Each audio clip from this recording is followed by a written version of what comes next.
Hello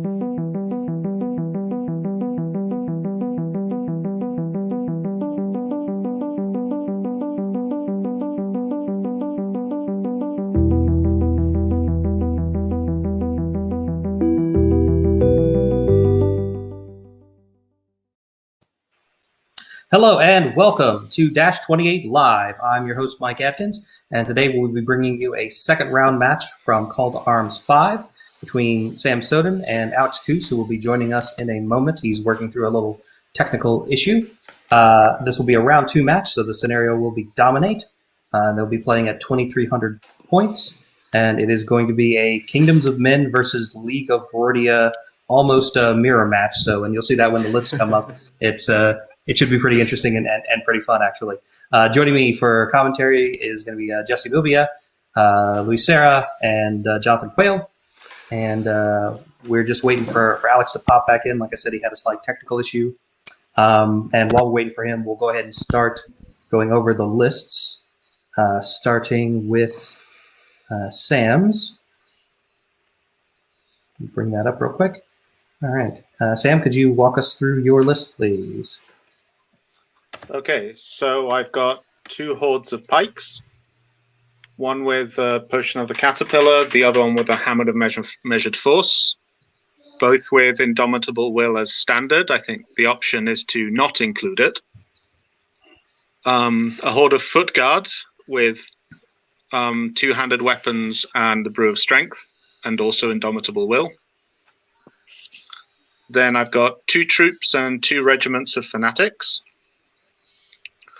A regiment of knights with boots of striding, no indomitable will on them. Then I've got 3 cannons, a general on winged beast, a wizard on a Pegasus with the boomstick and the fireball swapped out for lightning, another wizard with Banechant, fireball swapped out for lightning, and the inspiring talisman, and then the captain. Okay. It's coming in at 15 drops and 25 unit strength, which is pretty good. Thank you for that, Sam. Alex, welcome. Thanks for having me, finally.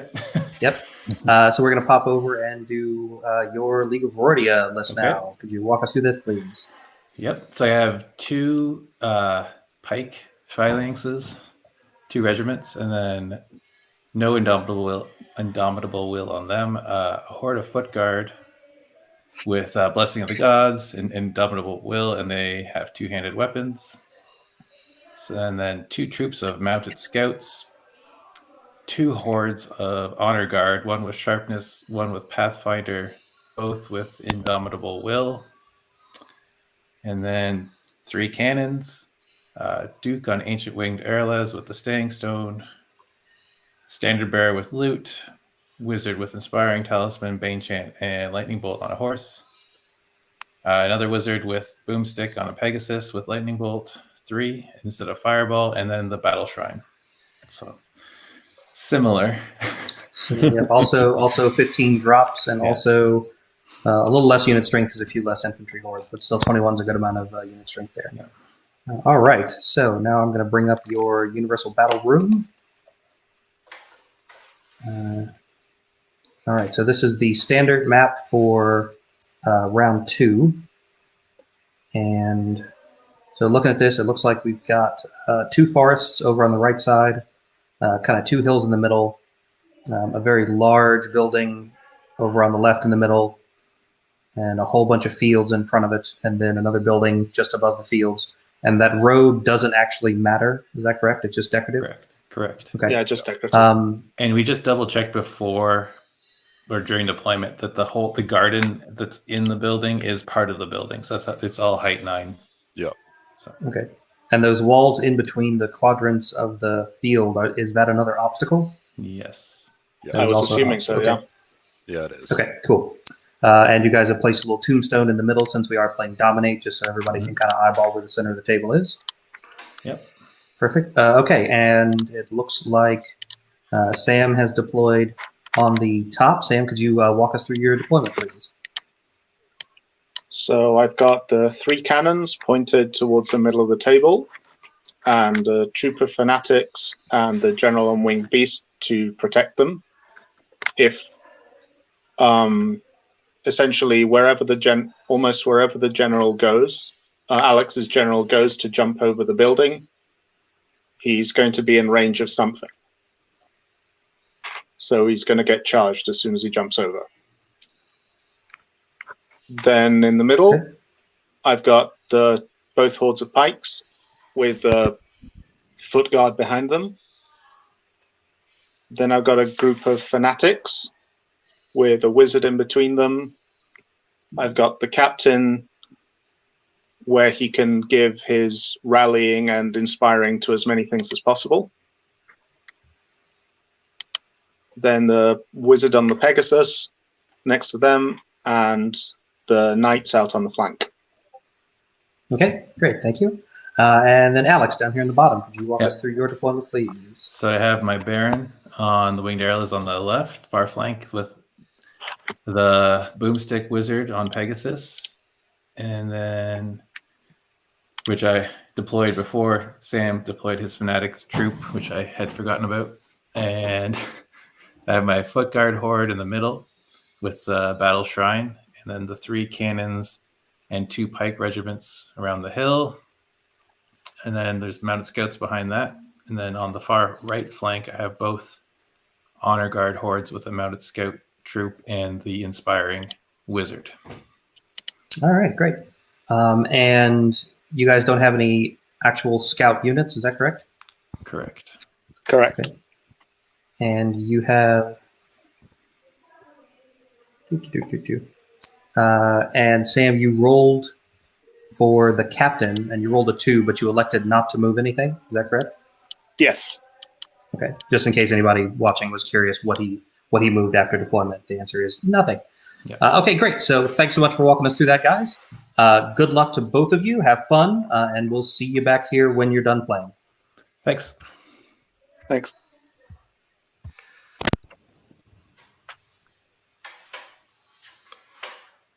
All right. They are, of course, playing on a clock, so I'm going to bring up their clock, which is currently paused at 80 minutes. And we should see them getting started here in just a moment. All right, guys. So we were kind of watching them deploy. We were kind of chatting about the terrain and which side favors which army. Just looking at how they deployed, how do we think this game is going to go? Is there one guy that you think is clearly out deployed the other? Hard to tell. I don't know. I wouldn't say there's a clear out deployment here. The one benefit Sam has here is that he can do counter battery on Alex, and Alex can't really answer that aside from the 1 cannon on the far right will be within arc. Aside from that, the only thing that really jumps out to me is the honor guard on the right are a little bit uncontested, and I didn't see that the knights did not have indomitable will. So without inspiring there, it's going to be a little sketchy. Mm-hmm. And when we were watching them deploy, we noted that when Sam got a 2 for the captain, our assumption was going to be that he was going to take probably this pike horde with Caterpillar and drop it over here next to the knights, in between the knights and the wizard, to kind of plug that hole to stare down those honor guard, and then he'd just move the house guard up into their spot. But he elected not to do that for some reason. I don't know why. We all seem like, yeah, that seems like a pretty solid play. It kind of neutralizes the honor guard, keeps them out of the middle, threatens them. But he decided not to do that. Yeah. I have to say, oh, sorry. No, go ahead. Well, what I was going to say about Sam's deployment is, you're right. I think we were all kind of set on him going up against the honor guard over there on the right-hand flank with his pike, because they're a perfect counter to them. And alongside the knights, he can just hold them back, and if he needs to, he can take a charge from one of them, even possibly both at a push. But at the same time, he's then going to be so far away from the dominate circle. Is he thinking, I'll be better off taking that charge? Because it doesn't make a difference to him to a certain extent whether he takes the charge inwards or not. As long as they charge the front of the pikes, it doesn't make a difference, does it? Mm-hmm. Mm-hmm. So Sam has a slight unit strength advantage by virtue of Yeah. bringing more infantry hordes. And they're playing Dominate with kind of an open Dominate area in the middle. Do we think Sam is just going to basically walk his hordes forward and say, try to come get me while I shoot at you? Or do you think he's got some other plan here?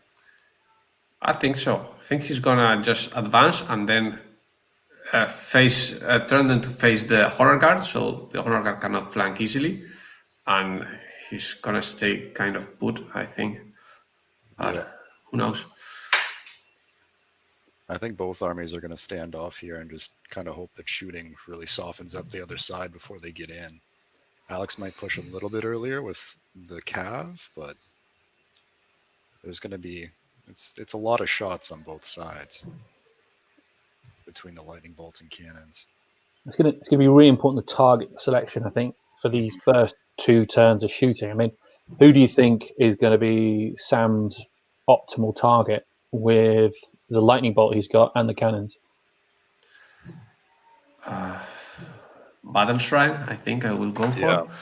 first thing. Yeah, I'd agree.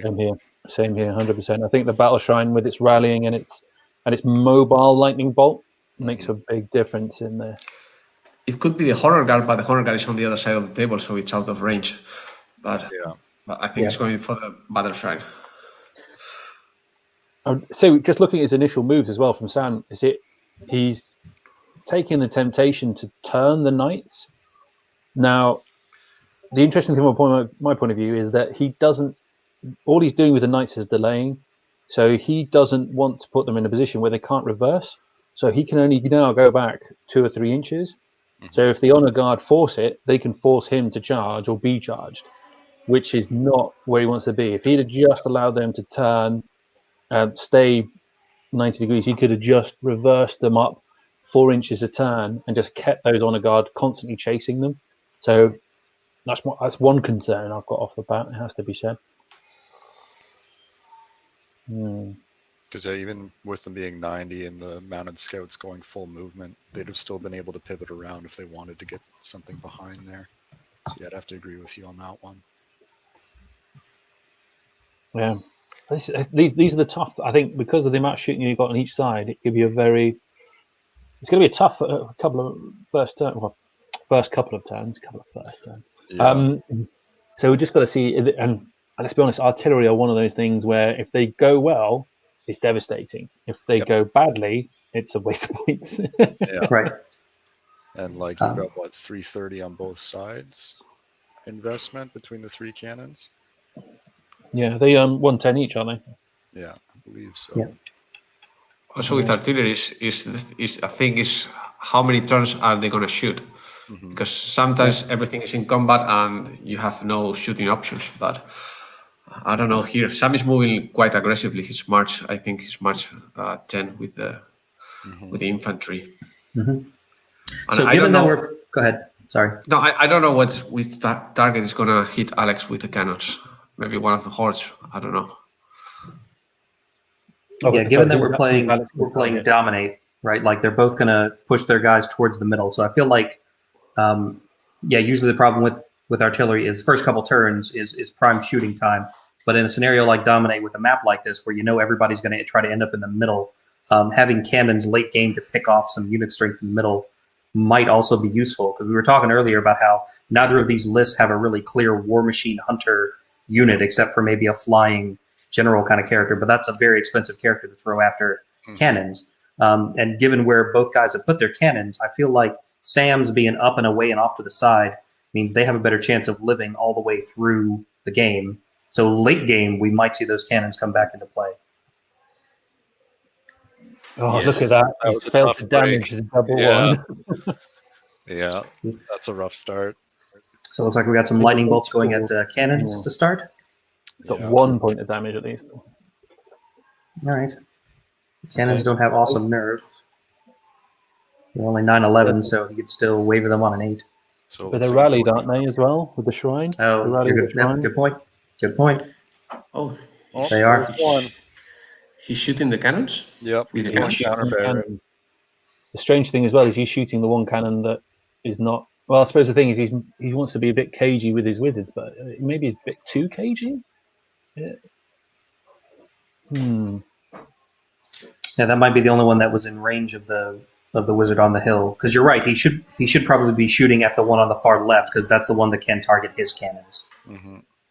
No, because the wizard's got Archon. Well, he's got in range of any of those, any Yeah. of the cannons and the battle shrine. It's the flying wizard that he didn't move forward too far. So that's interesting. That is interesting. I have a sneaking suspicion the battle shrine's gonna be targeting that wizard on the hill now. Yeah, because it's got the inspiring. Yeah. And that's gonna wipe inspiring off that half of the board almost without. Well, I guess the captain could run over, but you've got a lot. He's to very spread. inspiring as well. Don't forget. Yeah. So the captain is able to if he just shifts over That's 3 true. inches, he's going to cover. Well, he's covering everybody apart He's from covering everyone now. Damn captain, he's too good. Yeah, no, very inspiring. It's just great. It's like the captain seems to be everywhere as well. He's like, he's like Captain America, literally just like, oh, where do I need to be? I'm there. Hey, how you doing? And he's mighty as well. How is he mighty, right? And several heroes out there deal out far more damage, but I'm not going to get into it. Got another hit now. The only thing is he's only speed 5. That's if he were speed 8 or something, it would be great. But he's always normally mounted, isn't he? So he's normally that just. But well, he's got some more damage on the cannon, so he's got a chance, hasn't he, of taking the cannons out? Yep. That looks like his wavered one. Is that right? Yeah. Due to the rally 1, otherwise he would have gotten it, right? That's 11. Rally 2 is the shrine. Yeah. Because it's shattering. Still... You would have got. You would have got him, wouldn't he, on a 12? Imagine 9 damage on the battle shrine. Yeah. Right. Yeah. What's the nerve on the battle shrine? Is he 15 flat? Is it dash 14 or 15? It's one. Is dash 14. Yeah. He'd have been dead. He'd have been dead on those rolls. Not that I'm gonna poke it too much. Anyway. The battle shrine also shoots, so Right. Gives them a little lightning bolt advantage here. So my apologies to anybody watching, trying to follow along on the clock. The clock is shown on the screen is only updating when I actually tab over to that tab. So it is running, and I'll try to hit it every once in a while just to give people an idea of where we are on the clock. But don't worry, it's not paused. It is actually running. Just it's not updating all the way through all the pipes of the internet to get to YouTube. It's a great tool. I love the fact that you managed to get that on there, Mike, because it's awesome to be able to have a clock on UB, especially when you're playing certain players. But it's one of those things where it doesn't update, and sometimes I've been playing and I've gone click switch when the other players click switch, and then all of a sudden I've just messed everything up because I thought it hadn't switched, and then it had, and you're like, oh. Yeah. When I first wrote it, I kept the update interval for the clocks really, really long. I think I set it to 10 seconds. Because I figured most of the time it's just going to be sitting there checking, and people are going to take multiple minutes for their turns. So it seemed kind of silly for the browsers to be constantly banging away asking, has the clock switched yet or not? And plus I didn't know how many people were going to use it and how much load it was going to cause on my hosting server. So I'm like, we'll just make it nice and long. But that does make it feel kind of laggy sometimes. So I think I bumped it down to 3 seconds now. So now it should feel much more immediate. There should only be a 1 or 2, probably most of the time, second lag between one person hitting it and actually switching. Yeah. You're too nice. Hopefully, you're too nice. Hopefully, it feels a little more responsive. I was just happy the fact we had on a clock. The fact that my user error is the issue rather than your clock. That has to be said. So no big deal. Okay. So I am interested to see what is going to happen with these flying units on the left-hand side. I don't know about you guys. Mm-hmm. Yeah. Yes. Me as well. The wizard is going to show something where he can shoot the cannons, I think. But the general, I don't know. Maybe he's gonna fly to the center as fast as he can. I think there might be a drop zone now with the way that he pivoted those No, fanatics. I checked it. There's just not enough space to fit in a 50 mil base. And I suppose possibly if you just kind of squeeze in, maybe just where next that to the field- house. Yeah, because that C token is covering up some green. I don't know what he pivoted. They were perfect before. It could be a honey trap. It'd be one of those ones where he's going to go, you could do it, but it may take you about 10 minutes to actually get the thing done. Yeah, Yeah. 3, 6, 9, 12, 15, 18, 19, 20.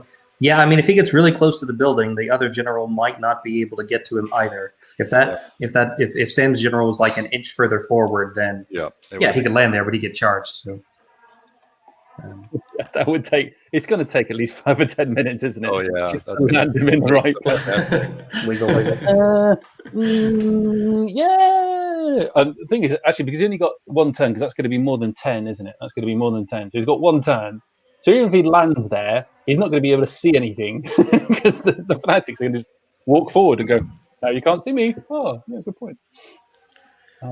So he sacrificed the mounted sons to block the cavalry. Mm-hmm. Yeah, I mean, it's good play. Yeah, definitely. See, yeah.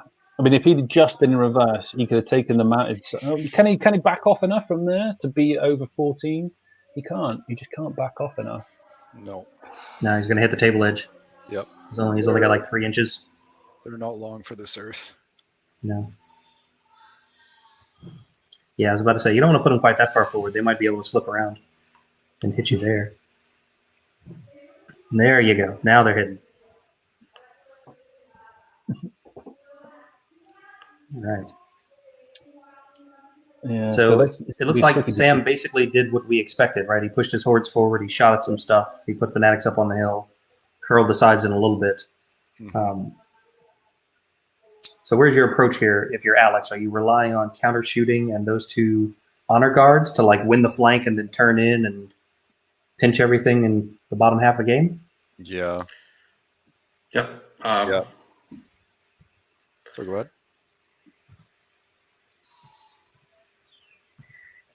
Yeah. So the longer he held up those honor guard, the better it was for him. Although I don't think he wants to sacrifice anything at this stage. I don't think he wants to charge in anything other than the knights, because the more he sacrifices now, the less he'll have later on. I think he would be better just holding back. What is Alex going to shoot with his lightning? He's going for the fanatics or he's going for the heroes?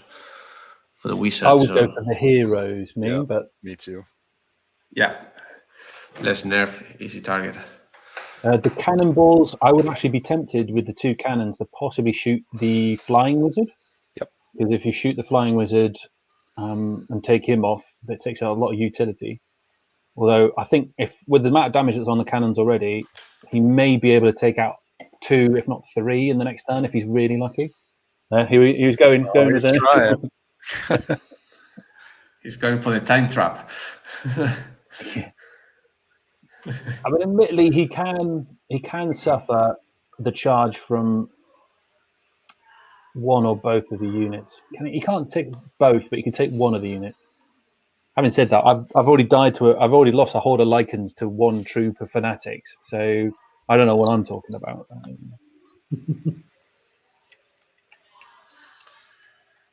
Yeah, let's take a look at fanatics really quick for people that aren't familiar with them. So, wild charge D3. Mm-hmm. They got wild charge D3. They hit on 3s. They got 12 attacks as a troop and 15 as a regiment. And I got crushing strength 1. But they're fearless, so they're either dash 11 as a troop or dash 15 as a regiment. And they are not very expensive at all, are they? No, they're not efficient. at all. I guess they're defense 3, but they're fearless. So, Mm-hmm. I mean, there's a lot of underrated berserker units out there. I don't know about you guys, but like spirit walkers in each different grade are all worth it, because similar kind of thing to these guys. Yep. If they've got wild charge, a little bit quicker but less punchy, so kind of balances itself out. Do you guys use berserkers a lot? Does Soul Reaver infantry count? Yes, I was thinking the same question. That'll leap as Not undead. Nothing undead. There's nothing. Come on, let's be honest, all right? Berserkers, yeah, but they're vampires. They've got to have armor, haven't they? So yeah, that balances out. Surely. But they waver, so that's the balancing. That balances it out, right? Yeah, I'm just gonna look at you with and they're more expensive. If you have fanatics, you can put like 5 regiments easily in one list, and you don't care if 1 regiment dies because they're not that expensive. Right. What All are right, some can we moving on. ignore- Can we ignore them and just go back to the original question about normal berserker units? In my ogres, I used to use berserkers a fair bit. I quite All enjoy right. them. Other than that, though, with the other armies that I play, I do use them in Kingdoms of Men just because they're great. But the other lists that I take normally aren't the best options between Abyssal Dwarves and Elves. Yeah, Abyssal Dwarves are terrible, but there's another reason for that. Yeah, there's just too many good options. Yeah, Looks like he yeah, is taking aim at one of the pike hordes with one of his Yeah. cannons. I mean, it's not he failed to damage terrible. with one of them. Sorry, Karen. Yeah. Does So I one don't- damage with the first cannon? Good. I don't regularly play Berserkers, but I have really issues with Fanatics, Half Berserkers, and Reapers from Night Stalkers. They're awful. Or also Depth Horrors, if they can count as Berserkers. Hmm. I still see those as a kind of large infantry hordes. Those Yeah. guys. Yeah, I've But yeah, been it's playing- a similar kind of thing: low defense, high number of attacks. But yeah. Speaking of Spirit Walkers, though, I've been playing Keith's Herd Army a fair bit lately, and that as a horde is just terrifying once it connects. What does he use with it? He normally has Bane Chant support on it, and then I want to say it wasn't haste. I can't remember the item choice off the top of my head, but I've lost quite a few units to that now. I've been rolling a Spirit Walker horde with Bane Chant support, Druid on a horse, easy, Mhm. but then nimble, so that you can put him on a flank somewhere, which is disconcerting for a lot of people. Oh, that is a lot of damage. Mhm. Oh, right, okay. I was taking one off. Yeah, Okay. yeah, no. So Alex, Quite Alex is focusing all his shooting in that horde.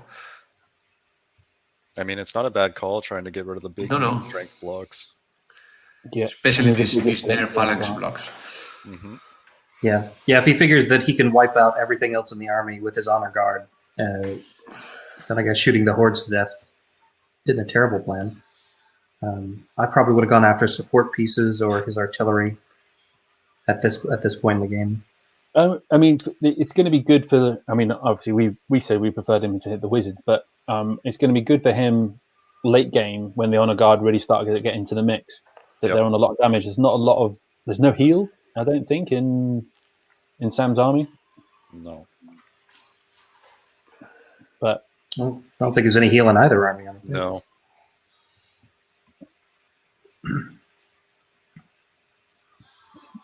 All right, so there was the nerve roll, and back over to Sam's second turn. So we're playing Dominate here, and I feel like Yeah. Dominate might be one of those scenarios where you kind of want to go second because you kind of want to get the last punch or the last shot. What do you guys think? it doesn't matter if you're not there to take that punch. Yeah, traditionally I'd agree, but with both of these lists kind of skewing a little heavily to shooting, the first turn wouldn't be a bad one to take here either. Yeah. Yes, it's definitely not one of those scenarios where going first is crucial. No. But yes, shooting may be a reason for going first in those both lists. Almost had a panic attack there. He was just going to throw the fanatics and give a flank to some honor guard. Okay. Yeah. Right. The question is that there's a charge on. Have you seen the charge?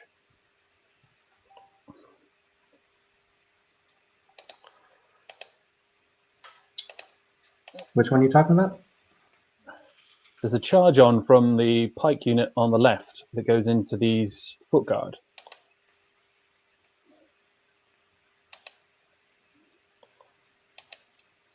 Yeah, and they have Caterpillar, so I guess they could do that. I mean, they get flanked by the Duke, probably, after they And- finish. Do you take that? Do you take it? I mean, the Duke is going to be hindered. True. I guess if it's a way, I mean, so given how Alex has moved his two flying characters on the left over to the middle and not really threatened the cannons with it, I think Sam kind of said like wherever Alex's general goes, my general is going to follow. So I guess if he relocates his general to be able to jump in and flank his general if he goes in with a move kind of like that. Then it might be worth doing. Yeah, because then you got the counterpunch set up. Or do you move them so that the general's still only getting a front, and put them in a position where if you charge me, you're going to be hindered and ensnared, because those foot guard aren't going to do any damage against hinder and ensnare, and then continue just to pepper him. I don't know. I think the charge will be like a big risk, because if he flanks with the general and he loses that horde and loses the other horde of pikemen with shooting, he will be in a very bad position. I don't know if I will take that charge. Plus, if you look on the right-hand side, it may have been a trap put in there by Alex. You've also got the pike on the right-hand side of the hill. Yeah, That little regiment They're- could just sneak into a flank there, couldn't they, unhindered? That would be they're horrible. just out for the first round, but if Alex positions them a little bit closer next turn, if it doesn't happen now. Yeah, so you'd pretty much, Sam would pretty much have to push the other pike horde all the way up to block that flank. But you're going to do that anyway, aren't you? I'd have thought you'd really want to put the pressure on with the pike at this stage, or you're running the risk of the general jumping into your flank as well, haven't you? You just be wary of that. Mm-hmm. I'm surprised Alex is not shooting with his light shooting to the fanatics, because in Dominate one thing is to get rid of the unit strength of the opponent, and fanatics are really easy to. Yeah, here comes the charge. Yeah, sorry, Louis, you're right. I mean, I think the reason why he didn't do that is because it's defense 4 on the pike, isn't it? So it's only a slight difference between the pike and the fanatic. But it's Like that. But the horde is like it's really high nerf also. Yeah. As I said, I'm thinking he's thinking for a charge from the honor guard later on. If he's on 9 damage, he's got a better chance with an honor guard charge. Yes. I just got this vision, a load of pikemen going, oh no, back. Wait. Yeah. Holding these like 15-foot long poles and like, oh, Jesus. Back it up. But so he does have 5 wounds on one cannon and 4 wounds on Alex's other cannon, which to me feels like, single wizard lightning bolt range for each of them. Yeah, cannon range as well. If he shoots the cannons first and gets lucky and goes, right, well, I'll hit one onto the cannon on the far side, I'll hit one onto the other cannon, then he's going, right, well, I can easily take 2 cannons out once they're shattered. But yeah, I think he may have to also switch some of the targeting, some of these mounted scouts, because otherwise he may end up with a position where the mounted scouts will end up just nipping in front of stuff or causing that an extra bit of damage here and there. Mm-hmm. And I mean, with his defense, their shooting actually hurts, which is a rarity with them.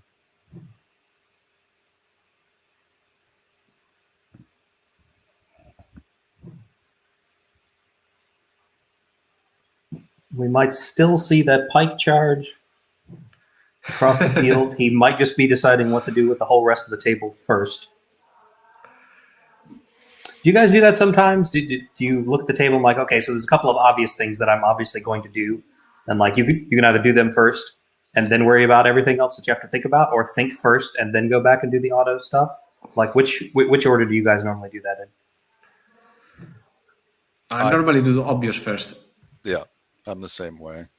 I'll just get the easy things out of the way and then come back to the hard things. And then a lot of the times that completely changes. Once I've decided on the hard things, I'm like, oh, those easy things don't actually matter anymore. And now I have to undo a whole board.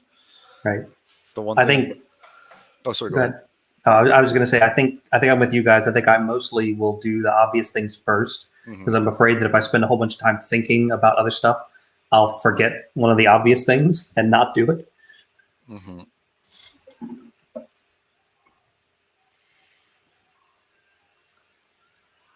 So what do we think the plan is for these knights on the right? Don't know. He just sidestepped them further into the woods.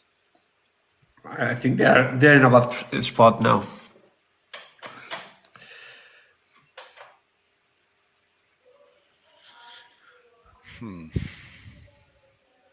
Don't know. maybe he knows the unit is lost by now. So Yeah, I mean, I felt like it was a distraction / flank deny kind of drop, Mm, meant to hold up the honor guard as long as they can anyway. If I were him, I'd be trying to stretch another turn. yeah. Because those honor guard hordes, one of them has Sharpness. caterpillar, and the other one has sharpness, which is basically having caterpillar. Yeah. Um, And with TC2 on them, they can take that hindered charge and still put out some serious damage. yeah, crushing one thunders 2. Yeah.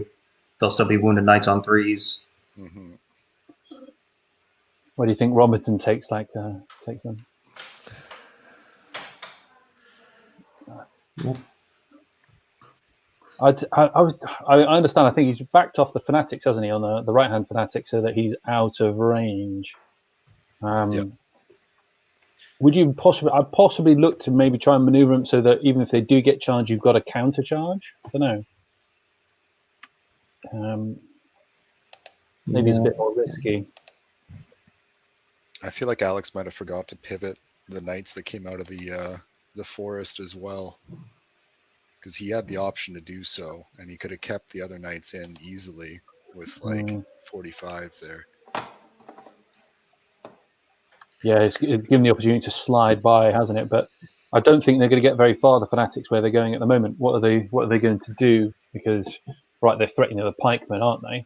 But a simple unit of mounted scouts in front, or even charging in, will just hold them up. Yep. he just sidestepped the knights, or he sidestepped before and he undid. I think he undid. Yeah, he must have undone. I mean, if it's for me, I would. He's going to lose the unit one way or the other. Just take the charge. At least get rid of the scouts. Get rid of the scouts. There's going to be no opportunity to react with the fanatics, unfortunately. See, that's all it did. All it would have taken would just have the knights just at the 90-degree angle and be able to back off. Yep. It would have been huge, because he'd happily have let them get charged by the mounted scouts, take a turn of combat with them, and then possibly got then charged afterwards, or even back out again and be out of the wood, and then gone, haha, you can't even see me. Right. Exactly. Right. That's back off, out of sight, and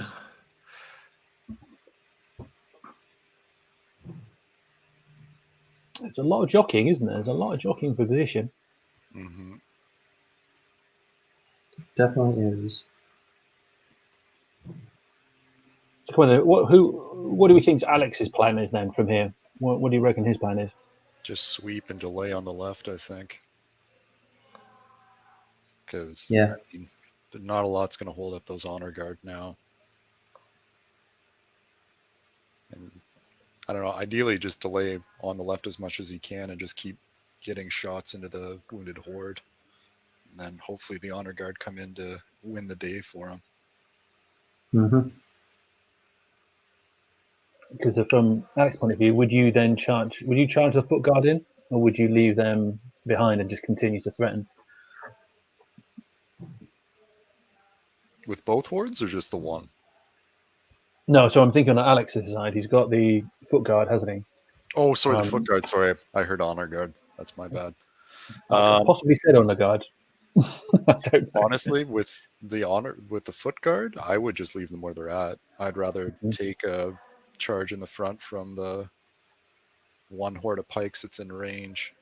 They're 50% in cover, so cannons are hitting on 6s, and you've got the wizard in general waiting. Mm-hmm. yes, I will help the foot guard to wait for the honor guard to be in a threatening position. Yeah, I agree. It's just not me, but would you have not moved the pikes forward so that at least both units are then in range? Because at the moment now, I think he did, didn't he? no, they're just No. out. 3, Yeah, they're just 6, out. 9. Oh, they are. So we got some shooting. Looks like he started with lightning bolts against the cannon with 5 wounds, and then another. Yeah, he's got a point of damage. Yeah, that's good. Yeah. Ooh. I think that's also a reason why I would have shot the fanatics, because the fanatics is one thing that can hold the honor guard. The way he deploys, he has no easy charge for the honor guard. He's getting a bit unlucky with these shots from Yeah, the the lightning flying bolts. Pegasus. Yeah. Yeah. Oh, there's the first miss. Oh, And the This second. one needs to hit too. Oof. And a miss. oh man, That's rough. that is tough. Bring in That's three. That's the nightmare turn. Yeah. he needs Yes. a lucky waiver or routers, on that other cannon, but he should really have got two. He should have got both of those with the amount of firepower he's chucking at them. Mhm. Oh, Yeah. right. That is tough. 6, 13. So it'll be wavered with the Battle Shrine. Is it? No, that should get it. I think it's only No. 9/11, isn't it? 7, 13. No, but it's the battle Oh, shrines. 9/11. Yeah, no, that'll get it. 7, 6. Yeah, no, that should be dead. 9/11. Yeah, it should be dead. That should be dead. Uh-oh. Can you just cough slowly on the on the chat there? Yeah, I think it might be. It's dwarf cannons that are 10-12, right? It might be. Yeah, no, these are definitely only 9/11. Yeah, these are not. I'm just Definitely thinking that they 9/11, might be yeah. thinking of dwarf cannon stats off the top Might of have my forgotten head. the shattering because he didn't put the little. No, Oh, yeah, he even didn't then with hit the shattering. Shattering was even higher. That's up to 14. No, but he missed with the cannons. Oh, Yeah, he that's missed with right. all three. Yeah. Yes, of the cannons. But you're right. It was 13 without the cannons. It's 7 plus 6. Mhm. I can't add. Right. So yeah, no, that should definitely have gotten that cannon. Unless there's something that we've completely forgotten about. Yeah. The Battle Shrine is only rally. Oh, it's rally 2. Yeah, but that makes it 13. 11, Yeah, 13. still 13. And he rolled a 6 with 7 wounds. So yeah, it's still 13. So it should have been a re-roll if nothing else, right? So come on, Jesse. So Alex is a cheater as well. Unbelievable, right? Yeah. Yeah. Just can't trust them. These Canadians, right? God damn it. We're not all bad. Oh, this is a grudge match: Spain versus Canada. Mm-hmm. Last call to arms. When Elliot always at the end of the run gets his stats, there was always like a match between Spain and Canada for the first place, which Canada won at the end. By this showing, it's probably because Alex cheated. Then that's what it is.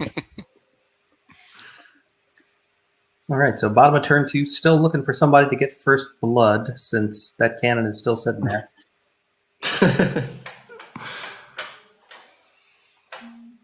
Well, he's moved the mounted scouts out of the way, hasn't he? So one of these honor guard units are going to hit the knights. One of them. Knight should go. I mean, would it not have been better to move the knights into a position where, if he did charge them, then you would have at least had the fanatics to be able to retaliate? Could you have done that? I don't think you could have. Could you?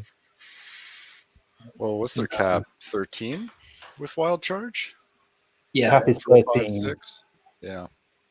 But if they'd possibly been just towards maybe the left-hand side of the forest, because you could turn them 90. All right, you're giving a flank, but what you're they saying may have is- just they may have just noticed. Cannon is dead. Okay. Hey! Give them a celebration on the.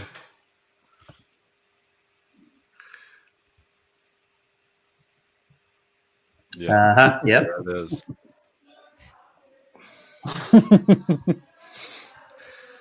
There we go. Maybe not so much cheating as we thought. Yeah, now we cannot say Alex cheated. Well.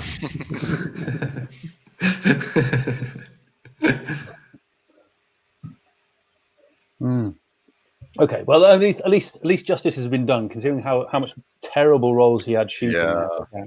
That would have just been an extra knife slowly inserted there. Yeah. I don't know How about many knife. lightning bolts hit there? Was it only 3 out of 9? He did 1 wound with each lightning bolt wizard, so it's 3, and then what, 5 or 6 on the other one? No. Yeah. One with boomstick. Yeah, it would have been lightning bolt 6. So threw lightning bolt 9 at a cannon and did 2 wounds. I guess it's not super under curve. It's 4's to hit though with 9 shots, isn't it? 4's to hit, 3's the damage. So it's going to be 3 damage, maybe 3.5 damage, something like that, Yeah. isn't it? Yeah. Yeah. So maybe slightly less. It's the cannons because they missed completely. Yeah, no, didn't that they? one there should have That's been the 2 hits realistically. thing. Yeah.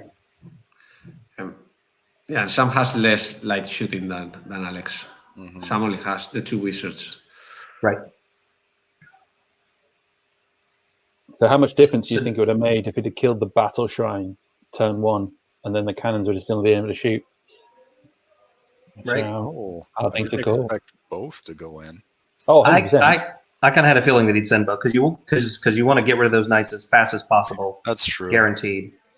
And it puts you further back into the flank of the rest of Sam's army when you reform. I guess that nudge and the angle, yeah, they're completely out from those fanatics as well, so they're very safe there. Yeah. And this is And, what you my know, kind of since- thinking is with if you'd have had the knights either with exposing a flank, but further over to the left hand side, would he, he'd only taken maybe 1 unit in, but at least it had a counter charge. But it's not a little overkill? It's a guarantee because otherwise he's hitting on, well, I suppose on 3s and 3s or 3s and 2s, isn't it? 3s and 2s. 14, 16 nerve. I've rolled 3 hits with 12 attacks with Moonfang, Oh, so okay. I know It can happen. it can go wrong. And it always happens when you don't want it to. No, I thought they were Frostfang that had a stupid number of attacks, but no, they have only 18 attacks. So Yeah, they're just then 18. it makes sense. It's only Frostfang who are broken. But anyways, if he doesn't kill it with 1 unit, the Knights lose the Thunderous, and Yeah, they are definitely not gonna. I think it's I guess just a it's still hold a up. grind. It's a hold up. Yeah, it's still not a grind he wants to do. He wants those sweeping the flank as fast as possible. Yep. And there's no inspiring on them. No, I would have expected Indomitable Will if he was just dropping them on the right side by themselves. See, this is where I think actually throwing the pike hordes forward would have meant that he's pressing the middle. So the moment he is now going to then be sitting in, because there's no reason for Alex to commit at this point in time. He can just hold back, wait for the knights to turn and flank, which is a classic Kings of War tactic, isn't it? I mean, if I'm not wrong, is that you just go, I'll take things that I know I can win, and then hold off with everything else. Yeah, and I mean, realistically, the only thing that it sucks losing the cannons, but they're not contributing unit strength. And if you're dedicating all of your shooting turn after turn to removing those, and he's going after what, unit strength 4 horde right now? I don't know. Gonna need to I think he'll struggle to kill the unit strength 4 horde. I think I might be wrong because he's got 2 mounted scouts shooting at him now, but and lightning bolt 15 and 2 cannons fresh. Yeah, he's a bit unlucky a bit fortunate to have 2 cannons, but it's going to cause some damage, you're right. Because the battle shrine is an additional bit of lightning bolt that Sam doesn't have either, does he? So nope. Alex has 6 lightning bolts on him from that, and Alex's has been hitting. Okay, so we've got a question from the crowd.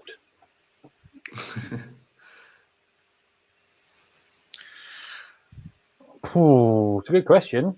It is.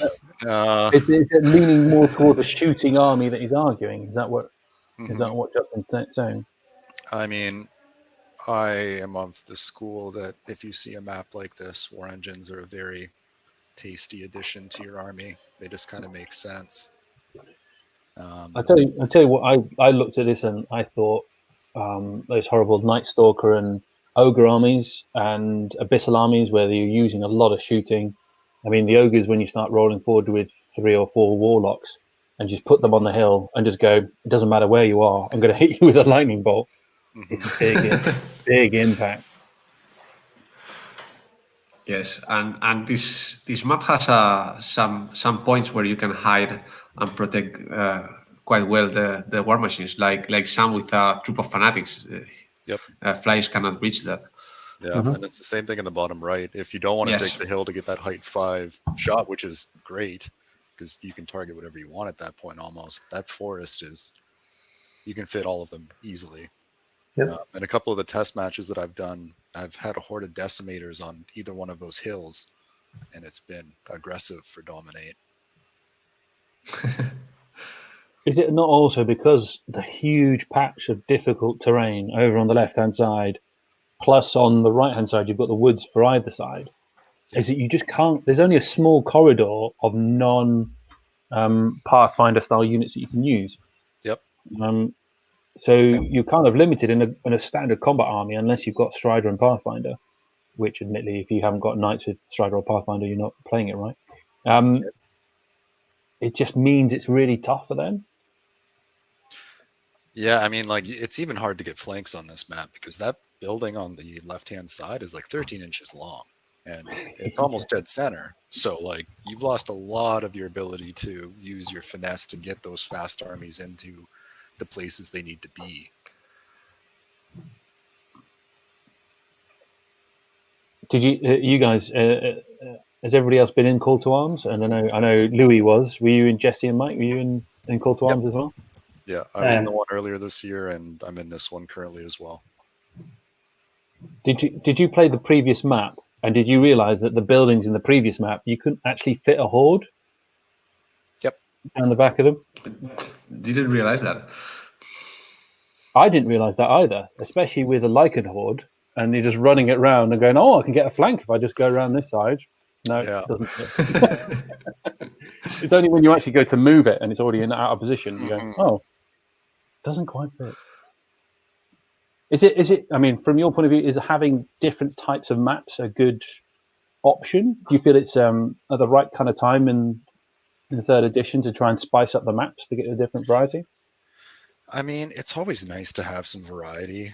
We've been playing, I mean, our area, we normally do the Epic Dwarf packs and stuff like that. And I mean, there's a few of them, there's quite a few of them, but after a while you start to get used to the format. So it's nice to have these change up, but some things are a little bit iffy when it comes to them. I don't know. I still enjoy it. It's not like it's a cutthroat tournament where every point matters. I mean, it's still a serious deal, but it is at the end of the day still to have fun and play people across the globe, right? So it gets a game in which you can't actually. Yeah. How come Alex's cannons have hit 3 out of 4 shots? Anyway, crack on. I've been becoming a fan of having maps that fit the scenario. And you know, for casual games, like you say, just picking a random map or whatever's fine. But for a tournament, especially one like this where you don't have to physically make the terrain, I think having like different numbers of different pieces of terrain from one round to the next helps break up the monotony a little bit. Especially since some people are kind of suffering UB burnout, I think, because we've been playing a lot of Universal Battle and not a whole lot of anything else. Oh yeah. Yeah, so I think anything you can do to play to the strengths of this format and give people the widest variety of experiences you can is probably a good thing to do. Yeah, I completely agree. I also like the points the points suggested for each round. Like it makes you also think differently, because I think there's one round where it's only 1,800 points, and you will probably play it in the same map, so 6 by 4 feet, and that will maybe an issue that okay, I have to struggle if I want to cover everything. Yeah. Sidebar: that horde is going down. Oh my God, it's up to 19 wounds. 20 with shattering. It's 20 with shatter, and he still hasn't shot with the lightning bolt on that wizard. Yeah, he's just not. He's going to another target. He's quite happy with that nerve check now. Wow. That is going to be big. Yeah, if that horde goes down in turn 2. If he gets a 3 on a nerve check, we can remind him.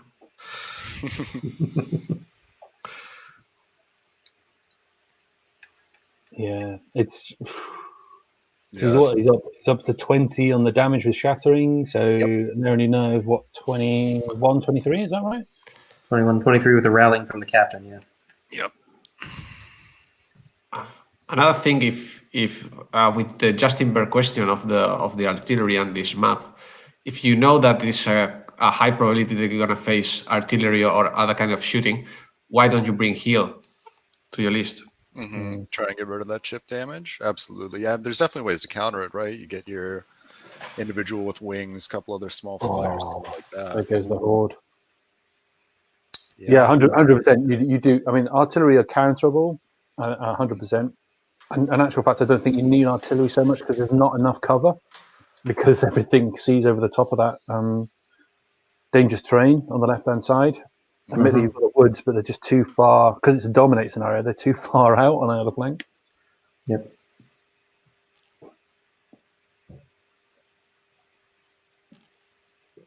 So this is the Honor Guard horde with sharpness. Yeah. Doing 11 wounds. Oof. Oh yeah, they're unhindered. Yep. Yeah. So that's another good reason to multi-charge. That way the Pathfinder one goes in the woods and bumps the other one out. Yep. Yeah, there's another only 6 damage. Oh yeah, 9, isn't it? Because they've got path. Caterpillar. Yeah. So very devastated knights. Yep, here we go. 7 will take them out. This is going to be an uphill one now. Yeah.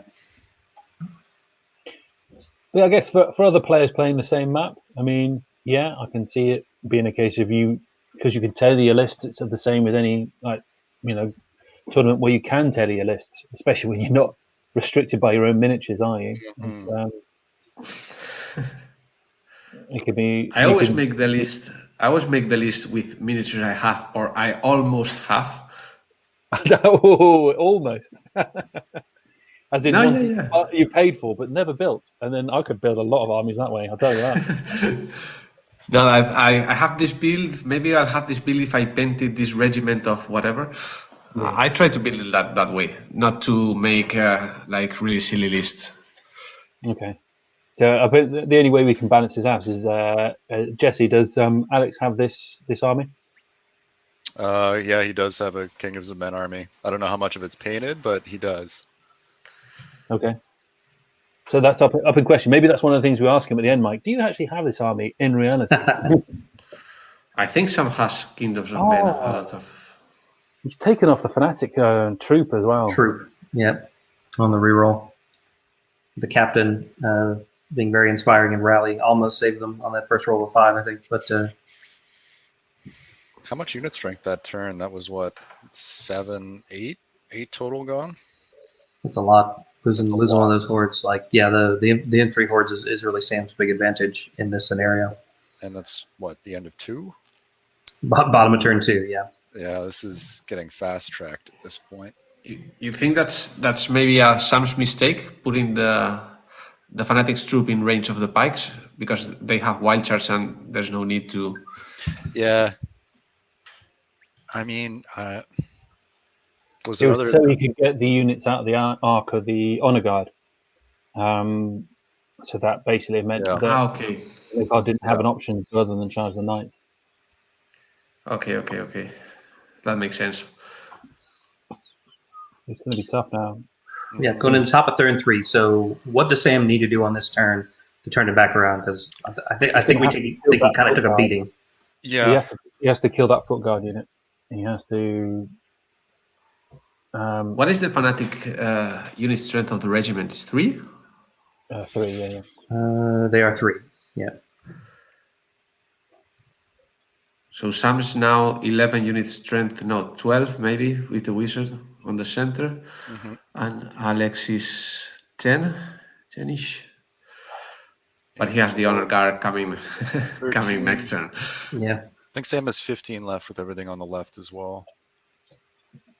I don't know. At this point, I feel like putting some lightning bolt into the bottom mounted scouts might not be a bad choice, just to try and get rid of some chaff so those hordes aren't going to get tied up in the next couple turns. And like you were saying, getting rid of those foot guard is paramount right now. How does he do it? Does he go in? That's it, right? The general and the pikes, I don't think are going to do it in a single charge. Even with a Bane chant on them, they're just not going to be able to do it. No. Although he is owed a spike after his last couple rounds of shooting. True. You never know. 6 cannonball hits later, and you're going, "Oh, that was a different game." Oh. Although they are in cover, right? So that'd be Well, from cannonballs, it doesn't matter, does it? Yeah, it Yeah, does they don't. now. They don't have indirect. Oh, they don't. Oh, that's right. No, but they have ignore cover. Cannons got ignore cover. They just don't Oh, they do have indirect. ignore cover. Okay, Yeah, That's the entire so reason it you will take be on the cannons sixes, now. yeah. Yeah. you're right. Okay. When you're right, you're right. Sometimes you're right. I don't know. It's tough because the other thing is it's scary. That pike that had just been engaged by the fanatics are just now out of arc of the foot guard as well, and that's just galling, isn't it? When you go, oh, so they just held. I'd have had a flank charge and put them in a decent position to hold. Ah. Do you also? I mean, the alternative is to put the pike into the regiment of pike. Doesn't sound like much, but you've got a better chance of breaking them and then pivoting. So there is that option. Yeah, I mean, he'll have to pop the mounted scouts at that point, or else he'll be, best case scenario, taking a flank for them. Or the mounted scouts on the right hand Yeah. side. Yeah, they'll have to shoot at them with some lightning, probably. Mhm. The only thing is what can happen. I would easily take a mounted scout charge in the flank or rear or whatever, if it means I could then spin and then face something else. Because if he does that, does a 90-degree spin, he's going to be out of range of the Duke. So Sam just thrown the captain forward 10 inches. Is he becoming a roadblock? he's Possibly. trying to, I think He he's is trying mighty. He is mighty. So what else is he planning on doing that he really wants the captain there? But is he not losing inspiring for those fanatic units? Is he just still giving has- up the fanatic units? The He's still got the wizard, wizard. but The that's wizard's only 6 inspiring. inch. Mm. So Yeah. I think he's officially given up on the fanatics on the far right. Or he The wants other to make thing- sure that this pike horde is inspired, I guess could be the other thing. But then he could also really benefit if they're then putting them into the other pike regiment and then spinning them. Yeah, I think Yeah. you're right. Maybe he's just trying to get them further and further away from the honor guard.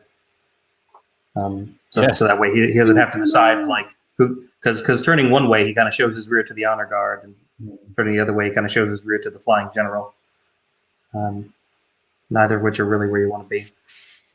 The other thing is he wants to commit as much as he possibly can to around the Dominic circle, because that's where his cannons are going to have arc onto it as well. Yeah, So the more he can get his units there, the better, because then the cannons are going to have some field of fire onto it. Because 2 or 3 cannons on his honor guard, you never know, they might kill him in one shot. sure.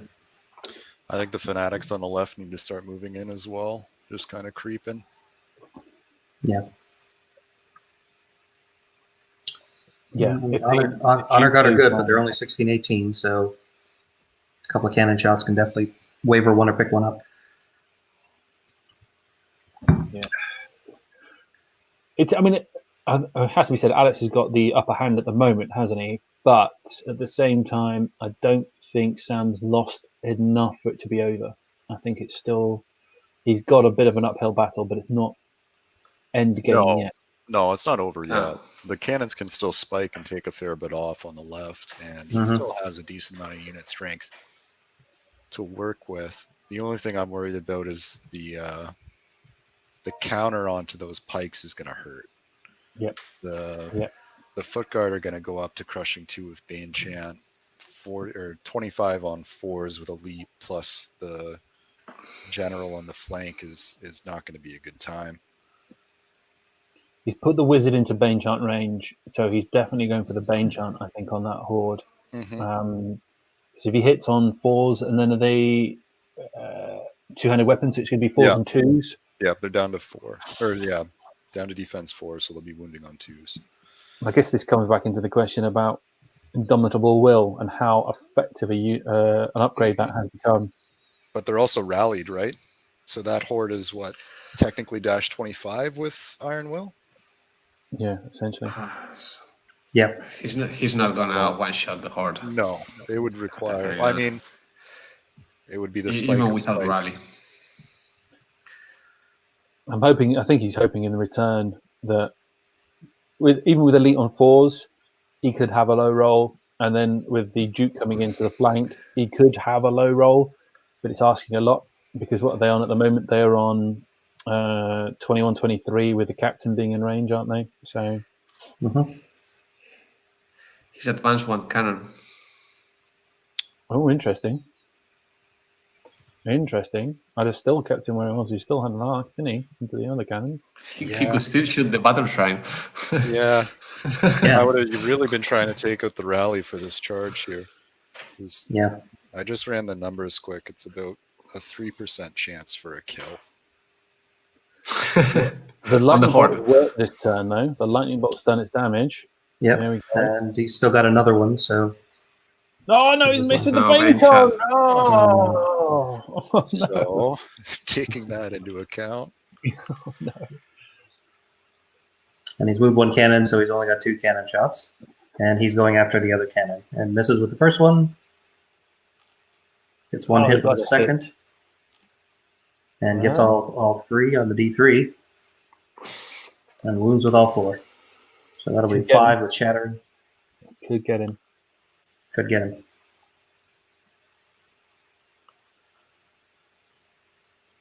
And that's all the shooting, right? Two lightning bolts and 2 cannons. Mm-hmm. Yes. Here come your nerve checks. Which one was that for? I don't know. Oh, I that guess one. the first one, that's a waiver, yep. A waiver on the one with 4.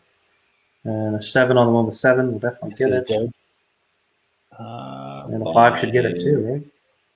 No, because it's 11, 13 with the. Oh, because it's rally 2. So that's another waiver, right? Well, Man. I mean, they don't shoot for a round, but But you really want to move on to shooting other things. yeah, Right? Battle that Shrine could have been needs to dead. go. Battle Shrine A couple of could have been times. Battle Shrine could have been dead twice, I think, at this point. dead. Yes. Sam is not getting much profit on those cannons. No. No. All right, so here's the horde. Horde on horde violence here. So 11, 11 wounds. damage.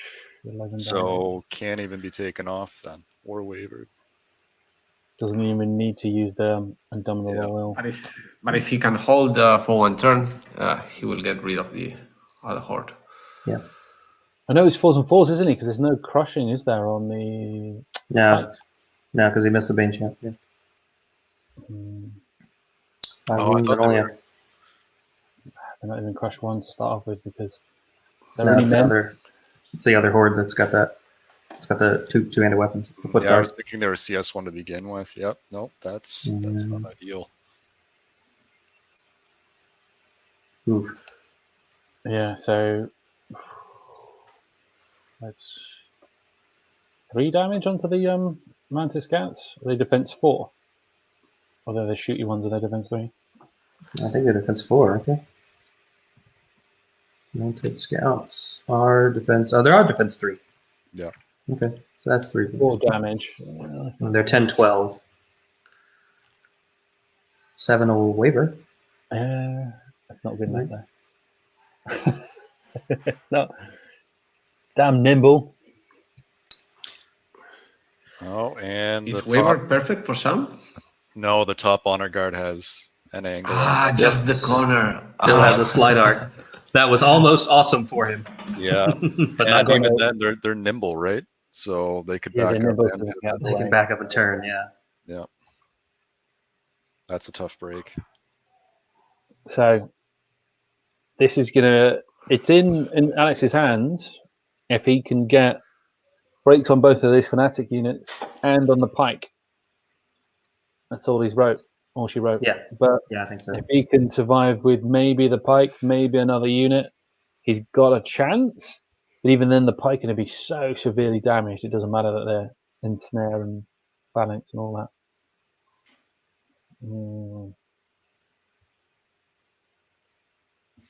Oh, the bottom left, the bottom mounted scouts are also in range for a flank charge on the pikes. Are they? Were they movement? Are they Yeah. 9? They're 9, Are they- right? Are they 9 or 8? The That's a good scouts question. are 9, yeah. Yep, they can take Ooh, that. 20, 15, yeah, they can get there. Even if he doesn't see that, even just putting the battle shrine in would be a temptation in the stage. I don't know. I don't know about the battle shrine because you don't necessarily want to put the battle shrine in range of Yeah, just try Roger. and pick up a wizard this turn with it. Yep. Oh, that's gonna hurt. Yeah, They're just like, oh, dear. yeah. This is not Yeah. what Sam wanted to see at the bottom of turn Yes. 3. This is more like That- Keep bottom of turn forgetting it's 4. that early Yes. in this game. That double one is gonna hurt. Yeah. Yeah, this is when you need it.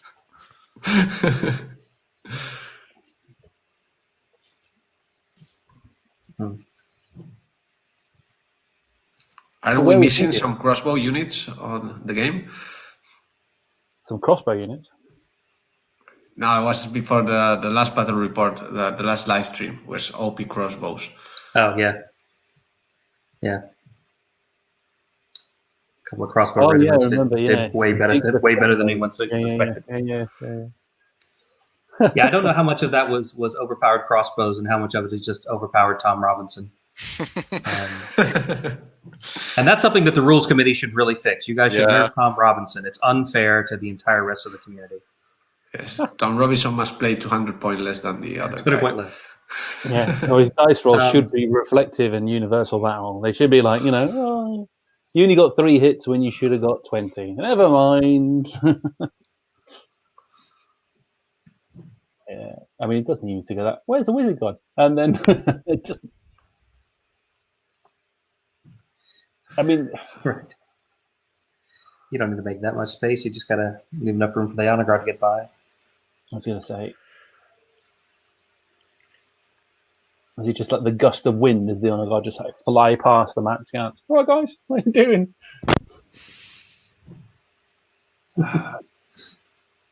Sorry, Bart.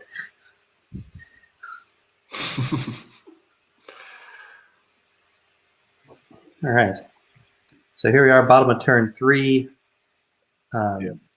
Definitely looking good for Alex at this point, I think. So, are we thinking then that Sam's hoping that those 3 cannons can take out those honor guard? Because are they in range? Are they going to be in range to shoot them? Top right Maybe. one is in range. Middle does not have. Oh yeah, middle can draw. Nope, can't draw a line unless he shifts down. The building blocking it, and the third one is just out of range. That's another thing on the deployment that I would have thought if the cannons are pretty safe where some place them, but on the other hand, the perfect spot for the honor guard is on the right side, and you really want the cannons to hit the honor guard. Yeah, and that will be my main target for the cannons. Completely agree. And at height 4, you can't hide them. Right. Doesn't matter where you put them. If the cannons are central, you can just pick at them all game. Yes, exactly. And so we've got the general coming in. Do the mounted scouts join? It's a good question. Although, no, they can squeeze by because even with the mighty hero, with the captain, they're going to be able to just get by. And at nimble, they still have the 2 pivots. Yeah. So I guess the question is, do you think with the setup that Sam went with, he still had the opportunity to win? Do you reckon it was the setup that was an issue, or do you think it was the way he just played it? I feel like the way the shooting's been going so far in the top half of the game has definitely favored Alex. Yeah. And I think that, like, losing that horde to shooting, like, we knew the knights were going to die. If he hadn't deployed differently, those knights are definitely going to die over there on the right. So I think the combination of not taking those 2 redeployments that the captain would have given him to move one of the pike hordes over there to stare down the honor guard, and not rolling great with his cannons in round 2 has pretty much tipped this game to Alex at least here by mid game. Yeah. I think the cannon shoots cannon strategy of Sam is, I think it was not the best idea, because he has some juicy targets like the Battle Shrine or the Honor Guard. But Alex hasn't got that juicy target. He has to shoot hordes that is going to take long to kill, or can go to the Fanatics, but they have defense 3. So I think if I was being Sam, I would just shot juicy targets. with the cannons. Yeah, and I mean, we said early on that I think target acquisition was going to be one of the bigger turning points in the game, and it's kind of shook out that way now. I mean, yeah, I think the only other thing was just the deployment on the top right side. A couple changes there might have shifted some things, but I mean, do you feel the knights just I mean, if the knights had held out for an extra turn, just being able to reverse out, keeping them out, do you think that would have made a difference? I think yeah. that combined with flipping one of the phalanx over to that side would have helped, just to tie them up. I mean, the honor guard could have run by them, but at that point they're running towards the middle of the board, which puts them in range of the cannons, which is where you wanted them. So, Right. I think the pivoting that night so they couldn't back off was a mistake. Yeah. Yeah. At that point, you're just throwing away. What are they, like 165 points in the Kingdoms of Men list, something like that? Yeah, somehow. No, not that much. They're not as cheap as that. That's Yeah, Christ, you're talking about Sentinels there. And they Oh have no, 12 195 yeah, they're 195. with boots, 210. Yeah, that Yeah. hurts for chaff. Yeah, I mean, I'd have been tempted with those guys to possibly switch it out. So there's lots of different options. This is the beauty of Kings of War. I think you could have easily switched out the knights for the Duke on Arrows at this point. Is it Duke on Arrows or the general? The general, yeah. Because the general could have zoned out the units a lot better because he'd have been able to see over the top of the mounted scouts and outrange everything. So he could have constantly maneuvered into a position to threaten flanks, etc. I do think originally I thought the pike was a good idea over in the forest, but I do think, having seen the amount of damage taken from shooting, that the pike would do work well in the middle because he's worked at the bases. He's going to lose a lot from shooting, so I think actually having the middle was still good. I think he would just maybe didn't play the right hand side as well as he possibly could.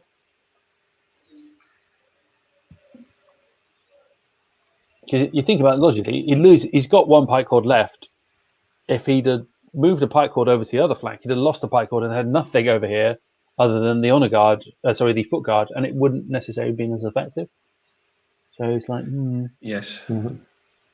And so it looks like here he's placed his flying wizard to protect the flank of his Duke from Sam's general. And looks like now we're shooting. Only in the case of them not dying. Sure. Is Sam's general on the front or on the flank of the foot guard? He is front. Yeah. All right. So it looks like Alex is pointing his shooting at the house guard horde. He's got some lightning bolts and some shots from his other mounted scouts. Picks up one more. Normally, I would say that that's not a great use of shooting at this point in this kind of game, but he did well enough with the other hordes. So exactly. Yeah, without heal, these all just add up over the course of the game, and I mean, there's still 3 turns. Yeah, I mean, I would have expected with this amount of shooting, this turn, he would be threatening to pop one of the hordes. He managed to do it a turn earlier than I really would have expected. Do you feel he missed a trick as well, Sam, not putting the foot guard in a position where he can countercharge the honor guard? Because the honor guard now can just reposition themselves if they kill the fanatics, or if they don't kill the fanatics, they're not in threat. So just having the foot guard maybe 10, 15 degrees more, that would have made a massive difference. Sorry. Oof. Sorry. There goes one. Yeah. Lots of 1s and 2s, but when you're wounding on 2s, and you roll a 10 for the nerve check, oh.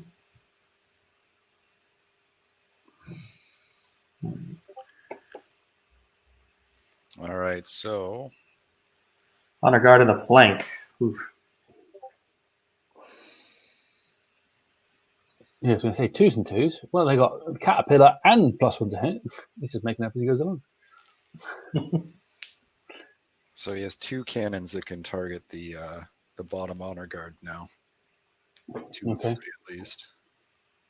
Depends on range, doesn't it? Yeah. Oh, I just checked range. They're both in.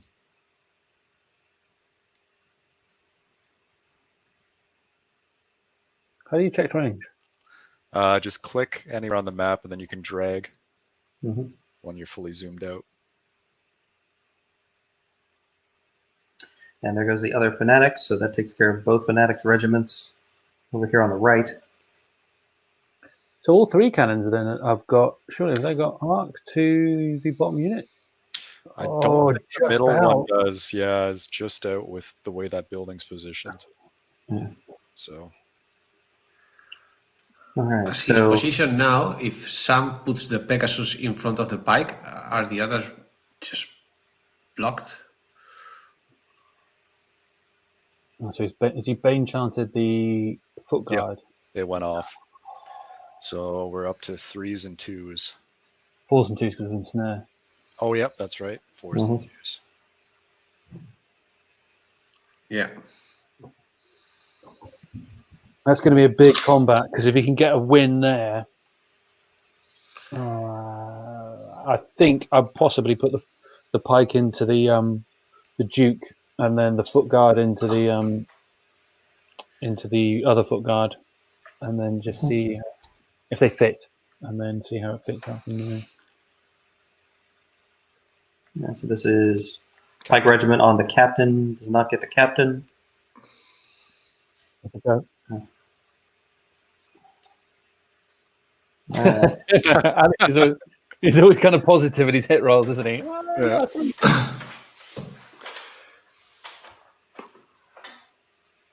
Still a good There's hit. a lead. 15. It's up 2 more, yeah. 13, not including the general. So we'll see what the Big general roll does here. on the flank. Big roll. Yeah, that's huge. Poor Sam. General is hindered, so we're hitting on More? 4s. 4 damage. Oh, so that's on 17. That's still 6, isn't it? Twice. And that's a 6. With the rallying? Is that with the captain's rally? Oh, he's got it! Damn indomitable will. Cheating. Yep, so that'll be a waiver. So Sam will certainly pop his indomitable will on his turn. Mm-hmm. But that is a lot of damage on that horse. Yeah, I mean, It is. It's only going to take a lightning bolt to just nudge him over, isn't it? yeah. Oh, well, at least it's giving him options. This isn't over quite yet. It's close. It's not quite over. Yep. All right, so if you're Sam and this is your turn 4 and this is what you're looking at, you've completely lost the right. Your pike horde has got a lot of wounds on it, but you've still got some shooting and you've still got a foot guard horde. Like, what do you need to do on this turn? Avoid getting charged by the honor guard as much as you possibly can. Yep, that's it at this point, is really, like you were saying earlier, probably counter on the general, bring the foot guard down into the foot guard, and delay as much as you can. Yeah, I don't know if there's enough space between that other pike regiment that's on the captain to fit a second infantry horde in there. The other option is going into that middle pike unit, using the captain to stop you from going over too far onto the right-hand side, and then hope you kill him and then spin. But the thing is, the cannons are going to be deadly this next turn as well, so he's still got to kill them before he does anything else as well. Do you put the captain? Could the captain get into a cannon? He could do. Tough spot.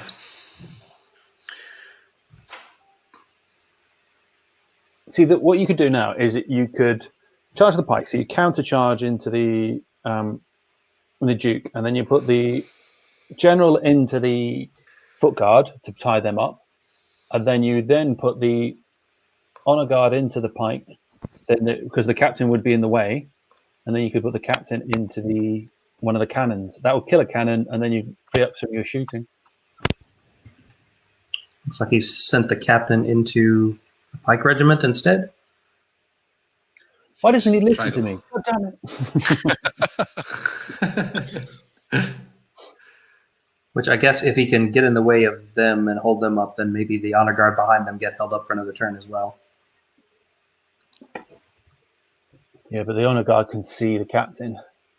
Yeah.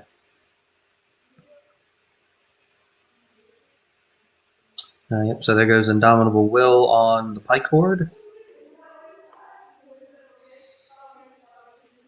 as expected. If he places the Pegasus closer to the pikes, maybe the pikes couldn't slide to make room for the honor guard. I don't know. Yep, that's a good point. Yep. Yeah, the honor guard leader point is below the pikes, so they do have to go below them. Yeah, so you could crowd them out that way.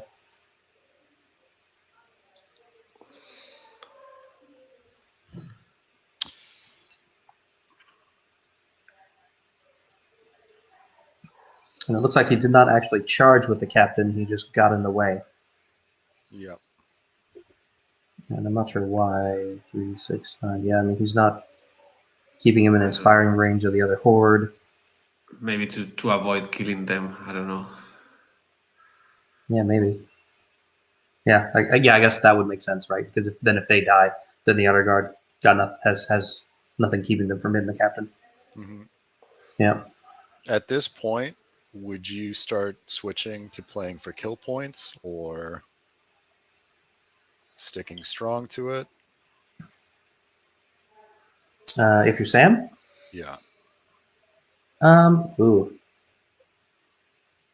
you're still going to get a bonus point Mm-hmm. for every unit strength you have within 12 of the middle, up to 5. That's true. Yeah, I guess that does shake out a little differently Yeah, so that's easier to do than kill. Yeah. than kill. So I guess I would try to keep those 2 hordes alive as long as I could. Mm-hmm. Trying to max out the points anyway. All right. Quick check in on the clock. They've both got about 40 minutes left. They started with 80-minute clocks, and it is turn 4. So they have used about half their time for about half of their turns. And as we all know, as you get to the last couple turns of the game, everything speeds up because there's less units and fewer decisions to have to make, and everything generally speeds up. Turns 2 and 3 are the ones you spend most time. Yeah, you spend like half your clock in turn 2. Just moving. At least I do. Also, Me point too. out how quickly Alex has been doing his turns. Oh, don't talk to your pitcher in the middle of a no-hitter. What are you doing?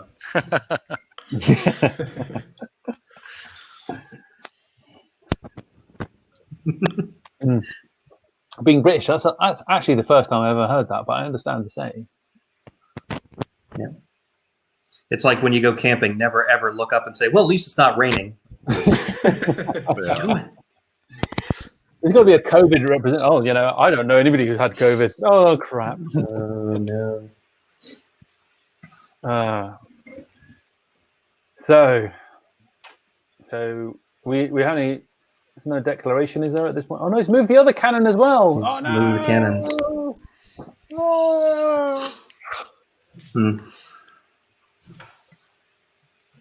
All right, now we're thinking about what to do. Yeah, maybe I can understand it because he's thinking about because it's only turn 4 for him, isn't it? So he's thinking he's got 2 more turns of shooting. You could possibly take out a Night Horde. Yeah. And if you get a turn 7 and all 3 of your cannons are still alive and you're down to just a couple of units in the middle, like everyone you get rid of really hurts. If not to flip the game back to you, then to take away those scenario bonus points. If he's got both of his Honor God hordes left in the middle and everything else is dead, and he blows one of them off the table, then he's cost Alex like 2 or 3 bonus points maybe. Mm-hmm. How much are they worth? Honor God hordes are 3. Okay. So he could deny him a couple of bonus points. And we're on to lightning bolts. Good lightning bolt. Yeah, I think he's trying to take that horde out as quickly as he possibly can. I think they put the damage on the wrong horde. There they go. These cheating Canadians. I'm sorry. Right. Always One got hit hit with from the a cannon. 4, all right, so that'll be 3. 2 wounds plus shatter. Plus shatter, so treat it like 6. Needs a 10 twice to get rid of it. 12 twice.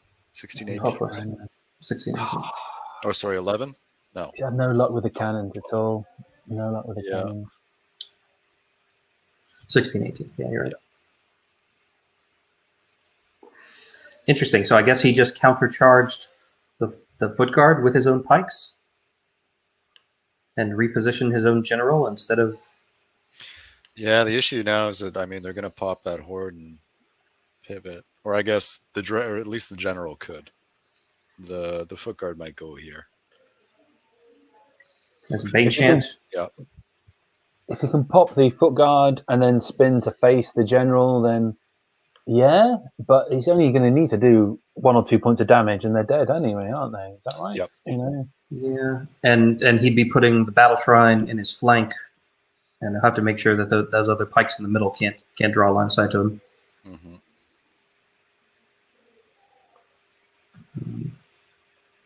What was that? A lot of stuff moving around. Oh, he's going for nerve the. check. They have Iron Resolve. Yeah, Yep. Yeah. So that's why you don't really want to do plink damage to Honor Guard. You want to. You want to all in on them or nothing. Yeah. It's a couple of damage on the pikes, isn't it? Yeah. Ooh. No. That's still a 16, isn't it? Yeah. Yeah, I think he picks those up. Yeah. 17. Hoping for a waiver. Oh, yeah. That's why you don't charge with the captain. Yeah. Yeah. Yeah. Hoping for a waiver and picking up a unit sometimes is the worst thing that can happen. Yes. But I guess at least he's mighty, so it's not like they're going to run through him and hit the horde behind. Can they clear him? That's the question. I suppose they're offering a front, so they could possibly get into the foot guard now. Yeah, maybe. Don't know. He's rolled it forward. I was rolled him sideways. Yeah, he walks forward 2. Hoping to get out of these guys' arc, I would guess, but doesn't quite. No, I think he's trying to stop the honor guard from charging his foot guard. Yeah, by leaving him not a lot of space to maneuver. All right, so here's kind of the big one. Yep. Bane Chanted Pikes, countercharging. They should pick them up this turn. Don't say things like that. Don't talk to a pitcher when he's on a something or other. Yeah.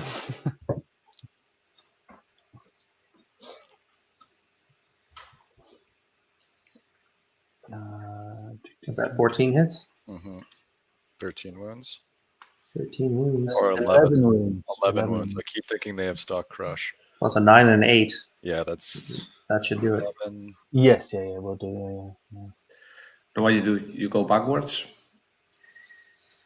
Ugh, I don't know. You got to go back really far. If he even returns, it doesn't matter because he can get shot at and by one of the cannons, and the cannons will cause enough damage to take him out. Battle shrine. Yeah. A lightning bolt, a battle shrine, whatever. It doesn't matter. And the thing is the foot guard are still exposing a flank. So if he hasn't protected against the honor guard going into the front of the foot guard, they're now dead as well. Just like, meh. Yeah, it's been a rock in a hard place now. Yeah, it is. Yeah, because the battle shrine has an unhindered flank charge. Yep. On that one, the captain might be able to get an unhindered flank charge on the house guard. He might nick this field. I don't know. That is not a great position for him. He's not.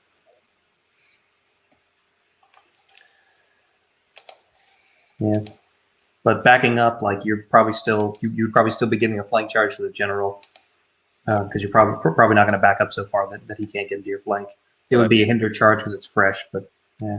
That general is just going to go into the foot guard, isn't it? Yeah. I mean, you're going to lightning bolt because when they're on 17 damage, because they don't have the rally anymore because the captain's on the way over there. Right. So they're going to be on 2022. So 1 point of damage means he needs a 4 to kill him, doesn't he? So I like it. Just spin all the way around. I think he's trying to block. He's trying to block the flank of the honor guard, the foot guard. Sorry.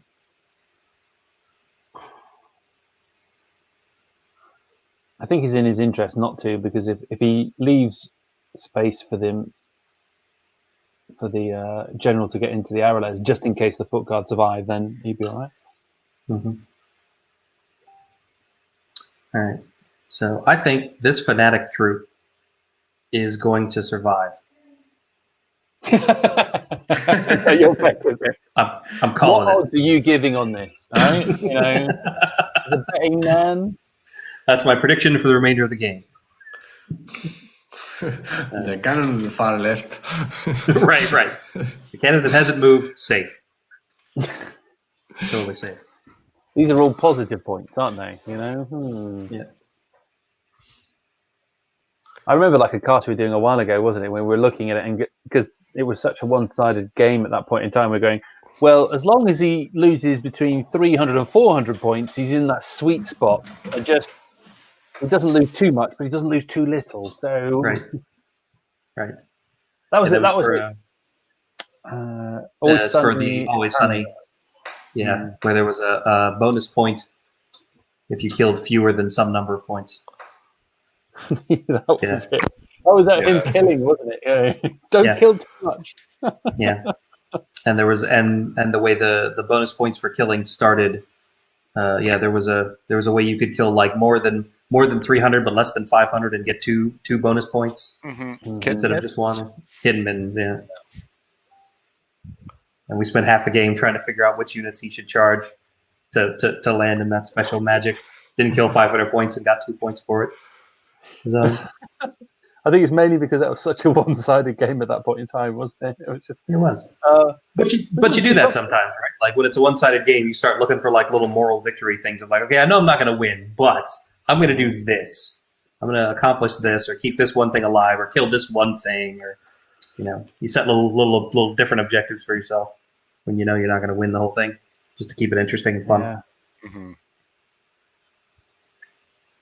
I mean, Sam's done a good job of making sure that those foot guard aren't going to take a charge from the honor guard, but they are just going to get bogged down, and the honor guard are going to get them in the following turn, which is the most frustrating thing in the world.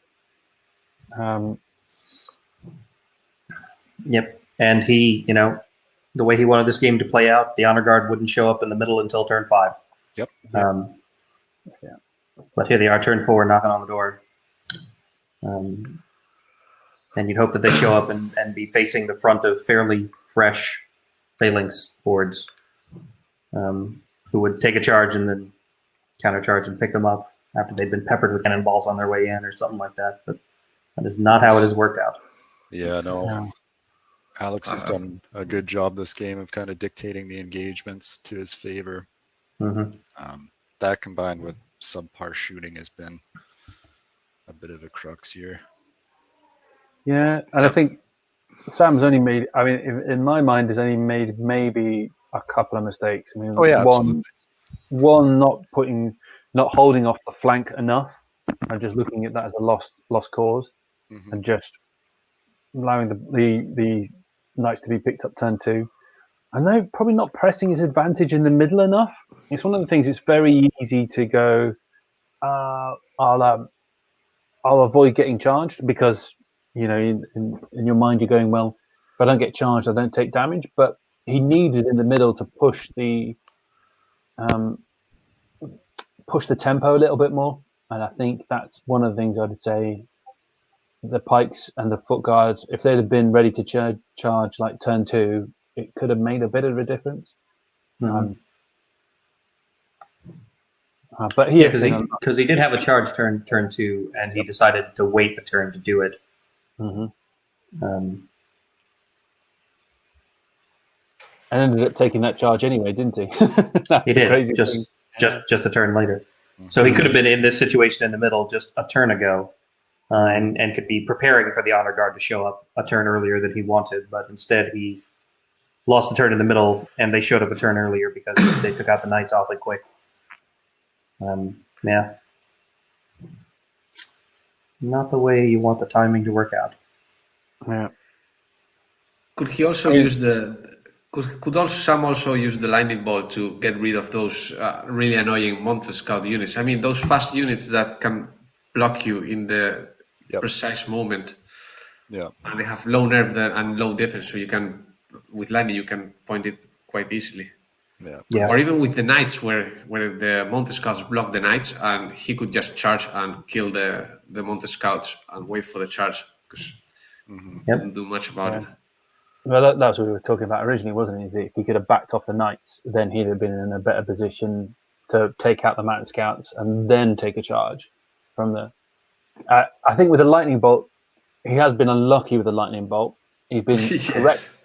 correct in fixing a target. I think the cannons weren't probably the best target. If he'd been shooting it possibly at the battle shrine and then possibly the cannons afterwards, I don't know. Would you have targeted the cannons after the battle shrine, or would you have gone for the mounted units with the lightning bolt? That's a good question. I mean, with Dominate, you really just want to be eliminating as much unit strength as you can. I mean, after the battle shrines, the cannons were pretty tasty, since the scouts were pretty far out from the cannons initially, and the only other real targets would have been the regiments. I think just the battle shrine early on to get rid of that rally would have been huge. That first charge might have been a little different without that extra. And then even picking up the cannons would have been easier afterwards too. Right. Yes. Yeah, I think I probably would have. Yeah, everything on the battle shrine until it was gone. Mm-hmm. Then probably cannons on cannons and lightning bolts on mounted scouts. Yeah. Because if everything had gone well, you would have picked up the battle shrine in the first turn of shooting. Yep.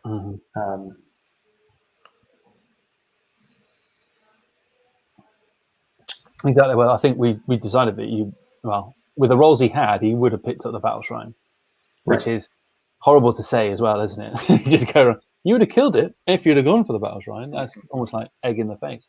You wouldn't know what the damage would have come back from one of the cannons being able to hit or not, but killing the battle shrine is key.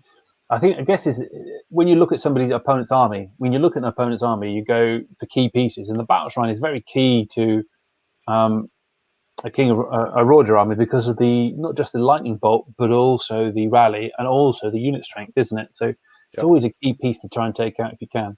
Absolutely. Do you think there were any kind of like issues with the army list? Did you think Sam went with a particularly suboptimal list? I don't think so. I mean, it's a little slow without like some fast chaff options to kind of help it along. I don't think it's it's still a competitive list in my mind. I think just Alex having the fast, nimble chaff paired with some fast hammers was kind of what pushed it here. Other than that, the lists they're fairly similar. Yeah, I think I might have swapped out the fanatics for something else. Maybe some faster chaff or a war machine hunter, just like a mounted character. Yeah, a mounted character or character with wings, just to really push early on. Yeah. Maybe I will replace the captain if he's planning on a non-reactive deployment where he's not going to use the captain ability. Maybe just. Yeah, that's true. I do love the captain, though. I took that with a scrying gem once, and that was just aggressive. I think what you're saying, Louis, is right. If you don't use the captain's ability to its utmost, are you really using the captain? Yeah. Right. You're just overpaying for a general on foot. Yeah. I don't think about overpaying is like such a bad thing for them, but it's a really useful ability, and you can use it in so many scenarios that you almost want to go, right, well, I've got that ability. How do I make the most of it? Mm-hmm. And by not using it, it kind of goes, well, yeah. What's because if you know you want to deploy like that, like two pike horse on the center, just put one on the right to make Alex think the other way, and maybe he doesn't put the 200 guards there, and then you move it back to the center. That's maybe true. you can trick him. I don't know. That's a very good point, actually. Yeah. If you'd gone pike on the right hand side, or foot guard on the right hand side, and then just manoeuvred them afterwards. Yeah, you got a good point. He could have been in exactly the same position he was, but had played a little bit of a gambit. Shooting is like a really adding mind up on trick. these guys. Yeah, that's another solid round into them. Oops, I think I forgot to switch the turn counter. Yeah, so Alex continuing to just pour shots into the hordes, the infantry hordes of Sam's. Hasn't killed them though, so they're all right. They're not waving or anything. All right. For a turn. Yeah, that's it. They've got a juicy target in front of them. Yeah, and that is the foot guard, so they do not have ensnare or phalanx. Oh, Um, there's the Is first the wizard alive? The wizard has blocked. that is a snake eyes. Ooh. That is a snake eyes on the mounted wizard.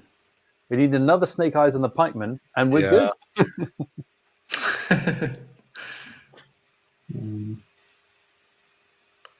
That 8 will probably kill the captain, I'm guessing. Yep. But that unit's going to be under some firepower next turn. There's 3 cannons going for that, and they're due 6 hits. Right. I do like the fact. Where can I put these guys? They're not going to get shot by cannonballs. Nowhere. Nowhere. Sandwiched between 2 of my own units, forward, backward, doesn't matter.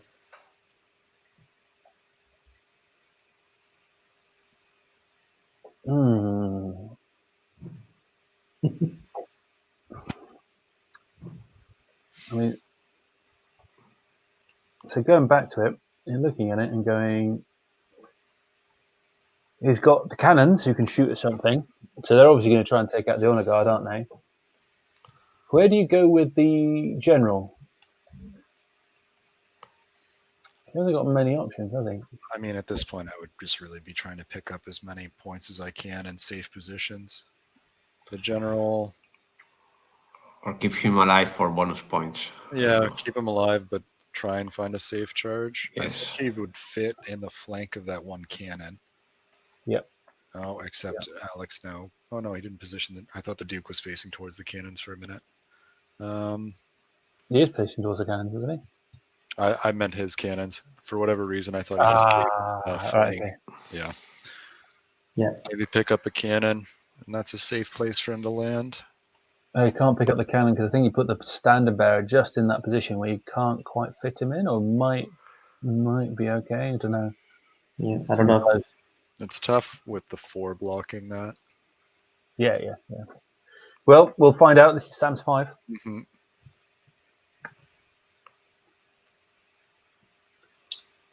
Yep, here we are at turn 5.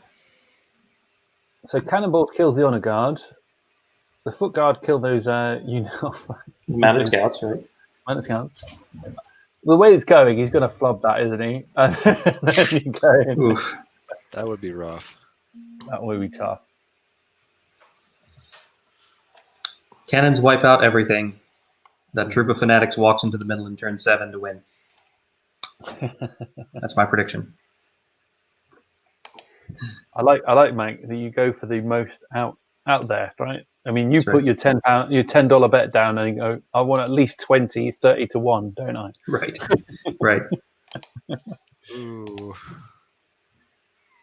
No, no, but I suppose he's not going to get counted by much. The Yes. pike can get into him. Yeah, I mean, I guess locking down the general so that he doesn't fly over there and eat your cannons, I guess. But he's going to take out the fanatics, isn't he? So, 1, he's going to take out like Mike's prediction, and 2, hang on. Oh, it's a lightning bolt. I don't know. I was tempted to fire the wizard at the other unit of mounted scouts, because if you could take off the mounted scout unit, then that would actually make a big difference. True. Yeah. But I think Sam is like, he's fighting a losing battle. I can totally understand him just going, yep. Yeah, maybe just go for the kill points now. Yep. Yeah. What's the safest thing? Because that is just the lightning bolt 3 wizard. It's the one with the peg that's got the boomstick. So he's looking to do 1 wound to something, and a cannon with 7 wounds already on it. It's the easiest pickup on the Yeah. field. But they're only 9/11 on the scouts, aren't they? So it's only 1 difference there. No, the cannon's got 7. The scouts only have 4. So Yeah, but they're rallied, so they both got the same nerve. Right. Because he didn't kill the thing we said he was going to kill, but he didn't. Because he didn't kill the battle shrine, right? Battle shrine's still not dead. Damn you, shrine! Here we go. 1 hit. That's all he needs. Well, he needs 1 damage. Looking for a 3, I think. Yep.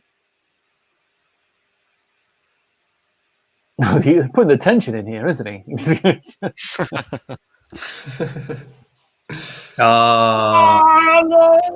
That's just summed it up. And summed the shooting up. Yeah, here we go. Come on, cannons. Come on. Yeah, there we go. 1. Oh, nice. Oh, that's a D6. I thought it was a D3. Well, still 3 damage. Still, Yeah, come on. still good. 3 He wounds just plus needs shatter. 1 more hit. 1 more hit. That's all he needs. All he needs. Nice. Well, Yeah, yeah, 1 more hit. There's 1 more. 2. Yeah, but that converts to 2 wounds. So Last one's coming in with a double hit. that puts them up to 9. Mm-hmm. Oh, No! at least you got it out. He literally got it out. Yeah. So he's on a set. What, he's on an 8 to kill him. He's 8 to kill him. So that's 8 to kill the possibility. shatter. Yeah, we with roll, shatter. but yeah. Because you got the inspiring wizard and no. No. That's a 6. Is that a waiver? Yep. No, that's only 15. No, it's 15, 16, 18. And they still have indomitable will. Neither of them have used them this game. You're right. They do have indomitable will. Yep. Yeah. Oh. So sad. It's a tough break. Yeah. Neither so of these here's- armies got boosted in Call to Arms. Sorry, Call to Arms in the Clash of Kings either, did they? No. Boosted? No. Touched.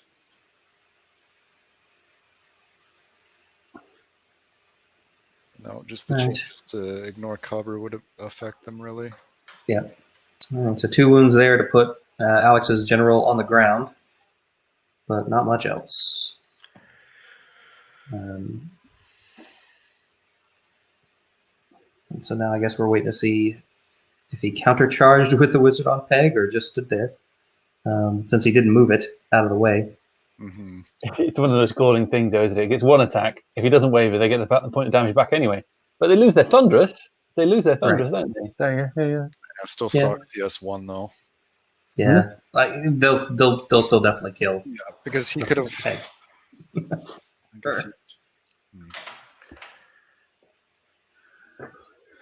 Ah, Oh, Oh. here we go. no. He's not an orc. He's not an orc shaman, so he misses. Remember when orc shamans had 2 attacks that hit on a 4 with crushing 1? And you're going, really? Right? Yeah. Ridiculous. Salamanders also? Do they have that as well? Do they? Sorry? Do they have that as well? I don't know. I think so. I think Salamanders shamans are also 2 attacks.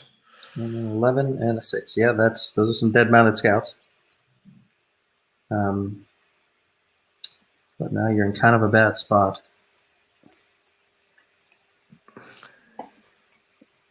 It really is, isn't it? It's just like Yeah, it's kind of. 2s and 2s. Ouch. Yeah. Oh, don't stay there. You put the. I guess it doesn't matter, but he put the pike regiment in the flank. Looks like. I think that's the 2 fingers up. That's essentially going, Yeah, really. go on then, charge me in the flank. Then I'll survive on a double 1 and kill you all. Fine. No. All right, there he goes. He's moved a little more. Nice. Okay. All right.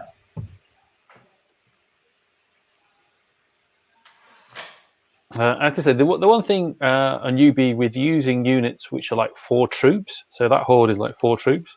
Mhm. You guys ever fallen foul of like clicking on the wrong troop? Yeah, I really Yeah. dislike when the units are broken up. It's even worse when they're individuals. That is nightmare fuel when you're trying to figure it out. Oh. Yes. Or as in like 40 guys. Yeah. Bad idea. Yeah, I wouldn't do it's that. not fun. We have multi-basing for a reason. Come on. Oh, I've not played anybody. I've seen some armies where they've done the multi-basing to a high standard in UB as well, haven't they? They put like leaves and everything on it. Anybody played anything with that? Yeah, actually, Dragonfall GT that just passed actually had a UB appearance score. So it was kind of interesting. So I spent a little bit of time just putting leaves and rocks on things.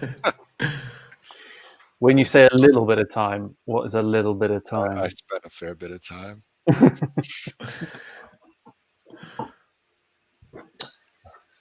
all right. So coming into Alex's top of 5, he's got his Wizard on Peg with 10 wounds on him in front of honor guard. He's got his foot guard there in the middle with 11 wounds, and he's got his general in the field fighting the other general, and those are his. Oh, and of course the fanatic troop. That's going to win this game for him. But those are his only scoring units. Oh, It's for Sam to lose, isn't it? Really, let's be honest, right? You know, he's got everything in the bag. The fanatic unit is just going to waltz in. I mean, I'm half tempted to say they're nimble in your sideways movement. The interesting thing with the wizard going into the cannon is he only gets 3 attacks that hit on a 5. He could actually fail to do anything. But he could. And I think he also blocks the other cannon line of sight. Yeah, for the most part. I mean, the bottom one can still track to the battle shrine. Yeah. It's not a lot of other good targets, I guess. You can still draw. He kills the battle shrine in like turn 6. That is literally the extra salt, isn't it? 2 cannons, 1 battle shrine, you lose. Yeah, that is a shame, right? We're looking at the bottom of turn 5, and Alex still has 2 cannons, and Sam basically put all his shooting into cannons for 3 turns. Yeah. Yes.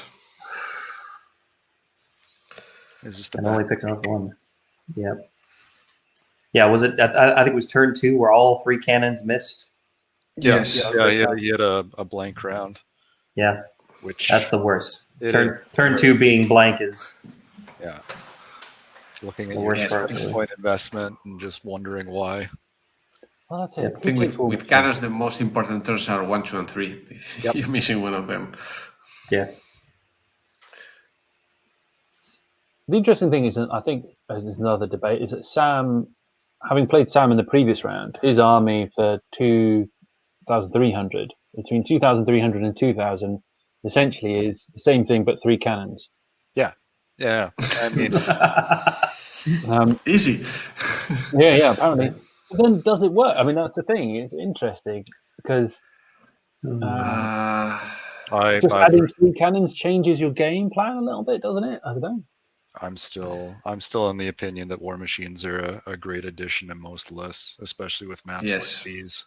They just, even if they don't do anything, they really alter your deployment phase, and they tend to put your opponent on a clock. So they want to advance through the field as quickly as they can, which lets you be in a position where you can kind of use that to your advantage.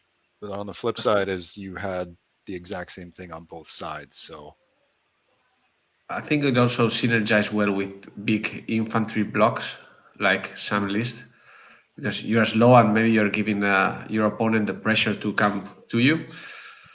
But I think he's putting them on the right left where Honor Guard is going to be on the right side probably is a big mistake of Sam.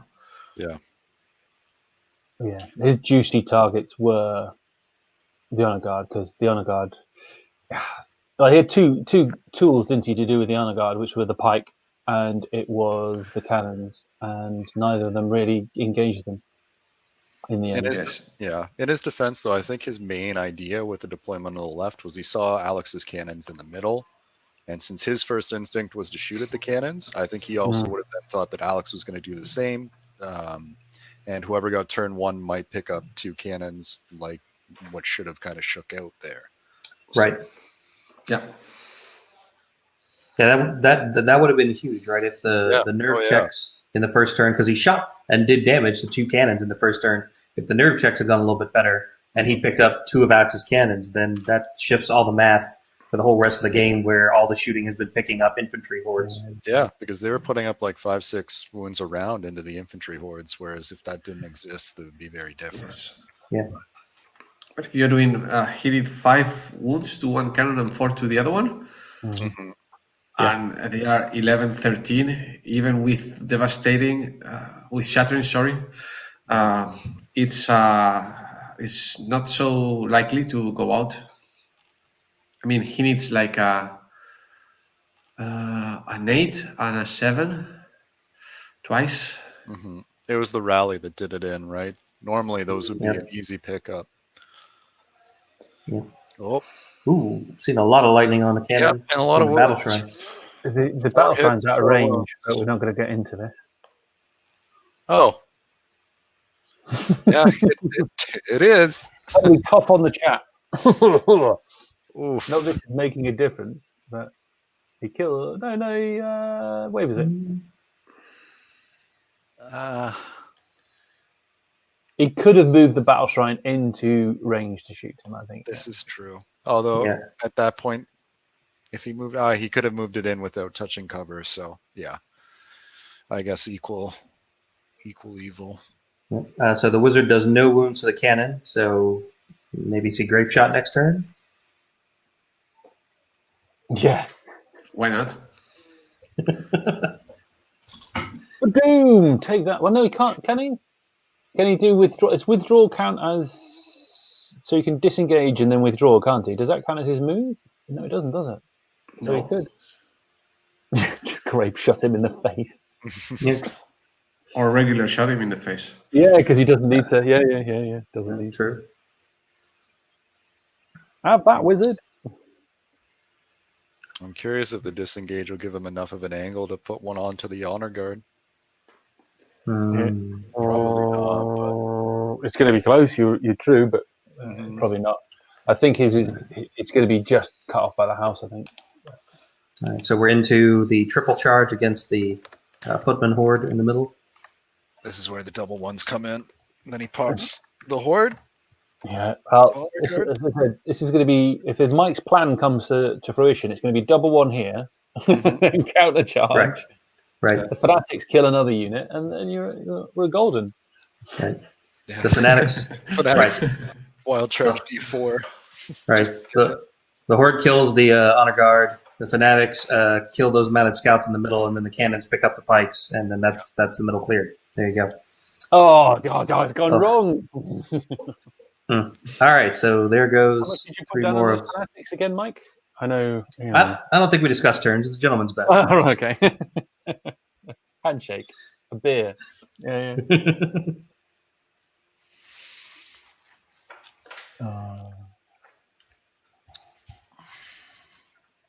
Mounted scouts forward.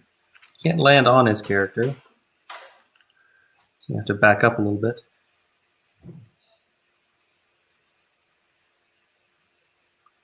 There you go. That's it. How about you? Oh, that's in fanatic range. Oh, hang on. Yeah. Mike can see things that we never even dreamed. That's right. Turns out this game is actually a replay. We're not watching it live. I've seen the whole thing. This is back to the future. You've got to watch YouTube in. Oh no, hang on, that's 2020. Just. Is that a waiver? Does it have Indomitable Will? I don't think it does. No, I don't think so. No, it does not. So with a lucky 11, that's just salt. Gets a waiver on his general. That is literally just peeing on his grave, isn't it? Yeah, that's rough. That's rough. Man. I suppose the other thing he's got to think about Northern King scoring. This is very important, actually. Northern King scoring because he's going to have unit strength in to dominate. But at the moment, what is he rocking? He's got 3 for each of the hordes, hasn't he? And then 3 for the regiment. The Spear Phalanx Regiment is 3. Yep. So he really only needs 5. He doesn't need to leave all 3 there. He just needs 2. Oh, here it is. Can he get angle? I think he can, to the top one at least. Oh, maybe not.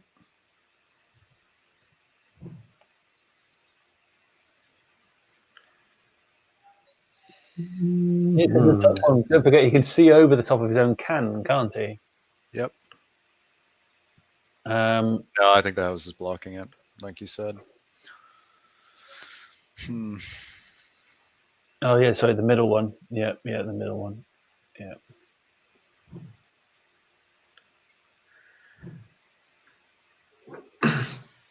You may be able to get 1 cannon shot onto the middle on a guard.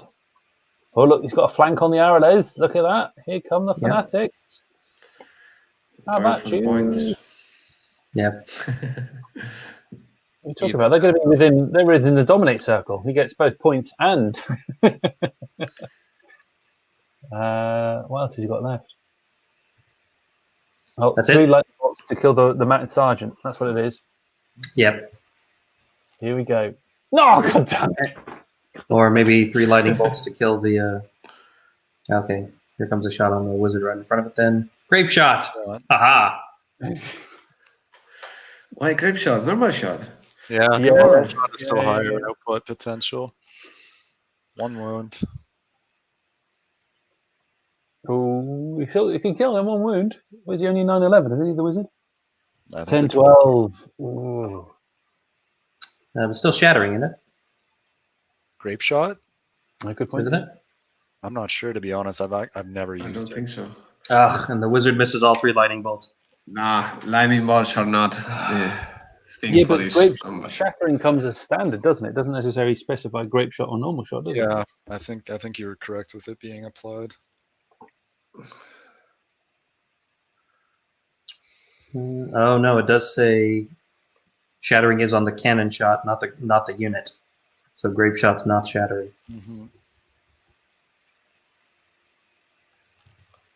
I suppose, yeah. Yeah, no, it's true. It's not like a unit rule, it's a unit per shot rule. Isn't It's the shot, the specific attack. Man, that nerf Oof. check. If it wasn't the fact that I rolled exactly the same dice against him when I played him in the previous round, I think Sam was being unlucky. All right, coming in Alex, it's turn 3 6. hits with Moonfang, you know. Kill them all. So mounted scouts into a cannon, and I think he can probably screen his 1 honor guard with the other one. Oh, yes, and just drop him in the front. Yeah. Yeah. Other one moves forward, and then they sidestep. Or just make sure 5 units are scoring bonus points. Yeah, you just need 5 points worth, right? Yeah. So all he has to 5 do- unit strength worth. Yeah, all he has to do. No, it's unit or For the bonus points, it's units. I Oh, believe. it's actual units. Oh, Yeah. okay. So the battle shrine currently isn't in. So that should be something they try to get in. but he can move it in easily. He can do, but it's whether he does or not. That's the question. At least then we've got one thing to do. Oh, no, he's going for the flank charge as well, isn't he? We have a question.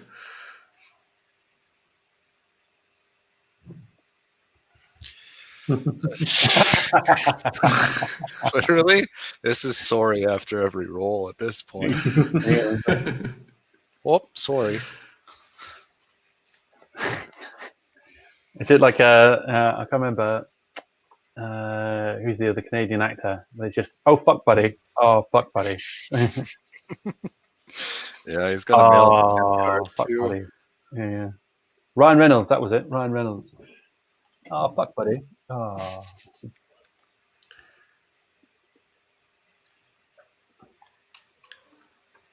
All right.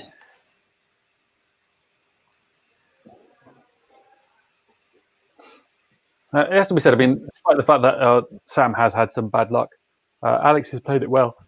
Absolutely. Yeah. Like we said early on, he kind of just dictated all the engagements to his favor, and I mean, this is the result. Mm-hmm. He didn't push it too much. I mean, he was right in the middle, not to charge in the foot guard. Mhm. Just hold those back and allow the pikes to charge him. He didn't need to rush it. Yep. Because his rush was on the right-hand flank. Yep. Yes, I think big thing is Sam didn't ask the question of what do I do with the honor guard, because Yep. it's going to come as a track sooner or later. Yep. Just a question of when they get there and what do you have left to face them. Yeah. I think the cannon placement as well. All right, he was outshot by the other cannons, but his use of the cannons was right, as it was one, a target, but two, it was also area denial, wasn't it? And just going, right, I can shoot you in the middle. Yeah. Whatever comes down the middle, I can hit you. I'm honestly still surprised Alex didn't just throw them in the forest. Like, the hill's nice, but there wasn't a lot that he needed to shoot over in this game. Right. I think the reason we put them on the hill is so that it was just because he put them down early doors. It's just saying, right, I've got them here. I can see everything because I can see over the hill in the middle of like the top right there. Yeah. So anything you put down in front of me, I can hit.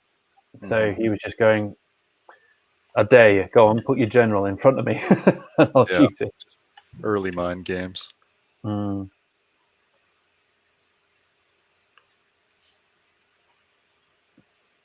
Yeah. I guess also not necessarily knowing how the middle was going to play out.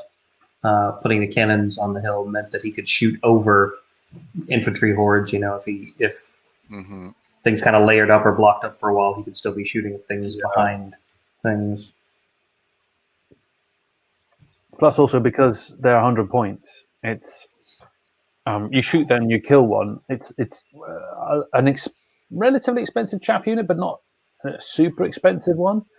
And because they're in range of the battle shrine, right from before he even deployed, he knew as long as they're in range of the battle shrine, they become 11-13. It's actually a little bit harder to kill them. So he's just saying, I don't care if these guys die. I'm just going to hold them in the middle, and then everything else can react behind it. Sure. Well, I mean, yeah, the rallying definitely kept them alive, and Sam poured most of his shooting into them, and two of them are still there. So you don't usually think of your artillery as being the thing that soaks up the other guy's shots, but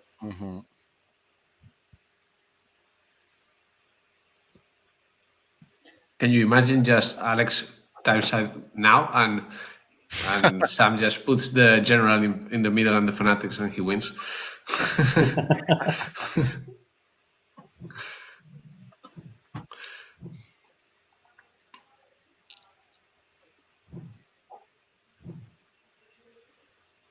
I think the fanatic truth is not going to leave.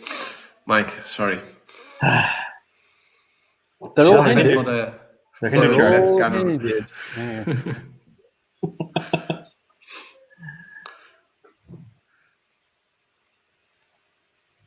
So the cannon's just going to try and pick up the wizard? Yeah. Points. Why not? Yeah. Yep. Probably 3 6s. Boom, boom, boom. All right, bottom of turn 6. Alex finishing up his moves here. He's managed to try to hide his honor guard within the dominate zone, but covered by the building, so the only remaining cannon won't be able to shoot at him. And he's just charged everything else. Yeah, it's mop-up scenario, isn't it, at this point in time? He's done well. I mean... There's one. You know when you're shooting a cannon at individuals in the bottom of turn 6? Yeah. Things have gone your way. Sometimes that's the case, though, isn't it? You like go, right, well, everything else is in combat. I'll shoot that guy, as long as I can see him. Why not? He's literally being hit by everything as well, isn't he? So we're up to, what, 4 with shattering now on him? Yeah. That's once. Another 6. Wavered. 9, 11. No, it's 10, 12. So 6, 9. So he's all right. Just Yep, just. All right. victory for Sam. Oh no, hang on. General on general.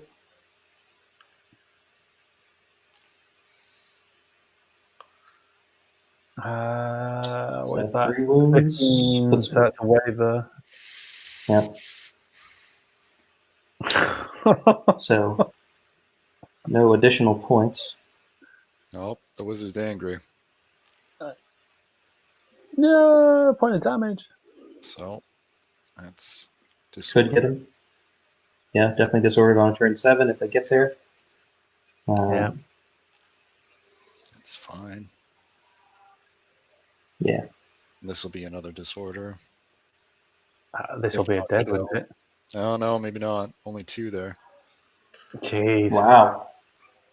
Wow. Although I guess it's still up to 6 now. So Yeah. Might still get on a decent nerve roll, but I kind of expected them to do more damage. 21 attacks. Mm-hmm. Nope, they're gone. Lots of 1 on 1. Hey, well, it's the Fanatics. The Fanatics are going to win the game. That's right. That's right. All right. It's only 30 attacks on 5s, isn't it?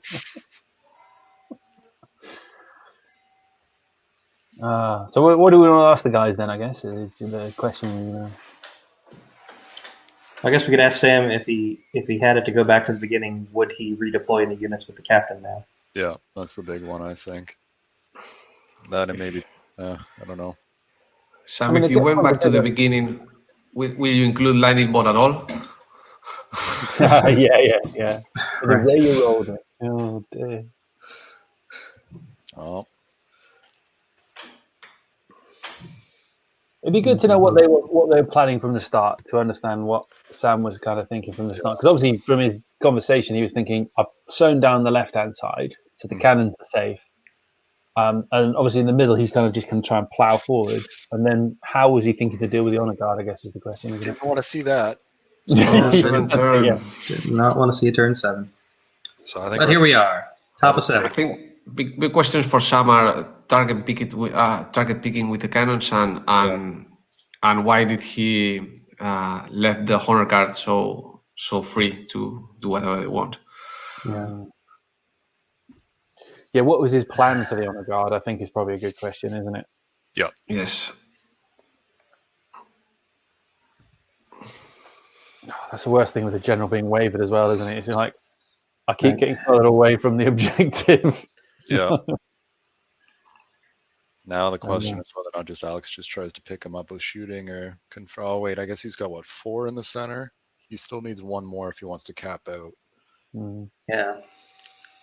I think the most galling thing about an extra turn is if Sam gets lucky, he can deny some extra points for Alex by just taking out those honor guard as well. Nope. He gets lucky, kills one. All right. 2 hits. Oh, 1 wound. Bringing him up to 9. Needs. Now comes the lightning bolt. yeah. Only needs a 9 twice. Nope. That's all he needs. And then the Iron Resolve back down 1. Mm-hmm. So All right. what happened? So that is all of his shooting. So what is it? Combat, because he can't combat with the war engine, can he? No. So I think that's probably it for his turn. Bing, bada, boom. What is? Let me see. I'm gonna pull up. What is the threshold for 5 points for kill here? Just bringing up the rule pack. Yeah. For 23 points, it's 2185. 2185. It's So not gonna make it. he'd have to pick up the cannon and the, Well, he can make it if he takes the cannon and the general. and the wizard, then probably. Yeah, no, he can do it. Wizard on foot is 90. They made it. It's hard to get the 5 out of kill. It is. Eh? I was surprised that so many people got 25 points in the first round. Yeah, that's basically a table. It has to be a table. Yeah. So he's going for the easy point here. Yep.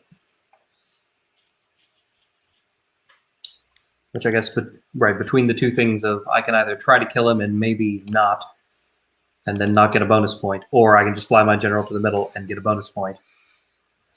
I mean, I guess the easiest way, yeah, is to pick up the wizard and 2 cannons to get there. Oh wait, no, the general's still. Yeah. Unless because I don't think his cannons can see the general. No. No, but the cannons. No, they I can't. guess see that one either. I guess the battle shrine can lightning bolt the general, but he's in cover. Mm-hmm.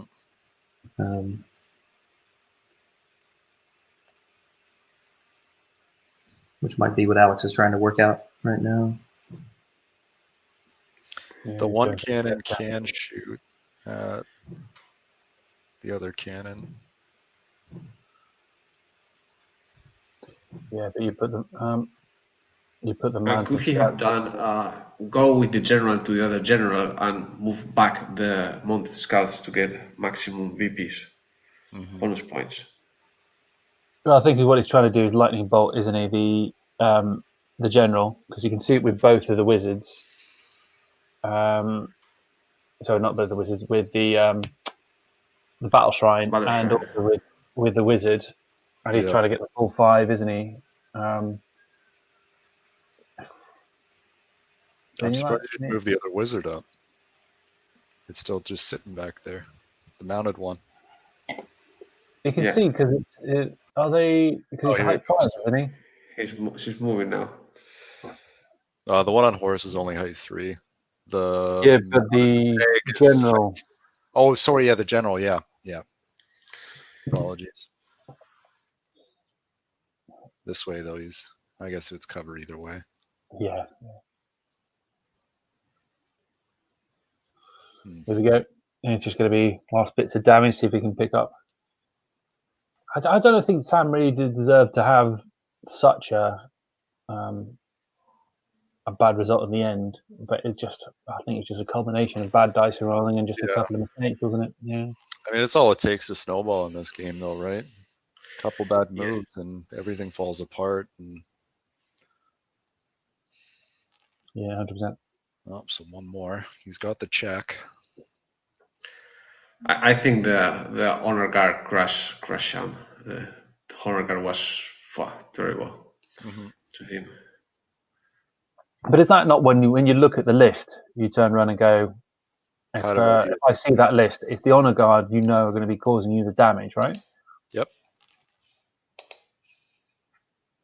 The shooting, admittedly, shooting plus the honor guard are probably his 2 biggest weapons, and everything else is there just to support them. So. Oh no! It's gonna cap out. 100. That's aggressive, Alex. He's been positive in his combats, all right? That's what he's been doing. And that picks that up. And realistically, the honor guard are going to kill a wizard. Oh, Jesus Christ. Oh. Maybe not. 4, 7, once. And still a 5 on a roll. No, he's alive! That hurts. Yay! Oh. You shall not pass. Spoke too soon. Damn grey wizards. Who bloody pays them? So that's it. So it'll be 24 to Alex. I can't believe is it really 21.85 to get the? That's crazy. Yeah, it's huge. It's like 95% or something like that. Not that I'm doubting whoever came up with that stat, but I'm checking. And I say the checking. I don't even know how to check anymore. So total up. Bring the guys in. How far did they get on the clocks as well? Did they actually get anywhere near 80 minutes? You're muted, Mike. You're muted, Mike. Thanks. Sorry. Yeah, 5 minutes left on Alex's clock and 20 minutes left on Sam's. Looks like. Wow. Didn't feel like he'd used almost all the clock, but obviously wrong there. Come on, guys. All right, so we're just waiting for them to come back. Surely it's easy, isn't it? Come on. Harsh, but Okay, so we had some questions for Sam. Did we have any questions for Alex, really, or? What was his kind of plan at the start? How did he kind of set up? Because I think that's still quite poignant. Just so that when he saw Sam's deployment, how did he feel it was going to? And not just on the basis of how it went. Oh, it went exactly how I planned, because that's not necessarily how it actually worked out. Where did he think that he could have done well, or where do you think he missed something? Mm-hmm. It's always a good question. Sure. And how does it feel to be a cheating Canadian?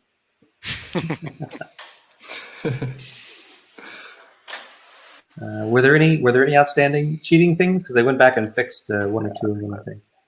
No, they weren't. Just asking what the range of lightning bolt is on a battle shrine. yeah, that was it. Yeah. Also, how many times did he apologize and say, "Oh, fuck, buddy"?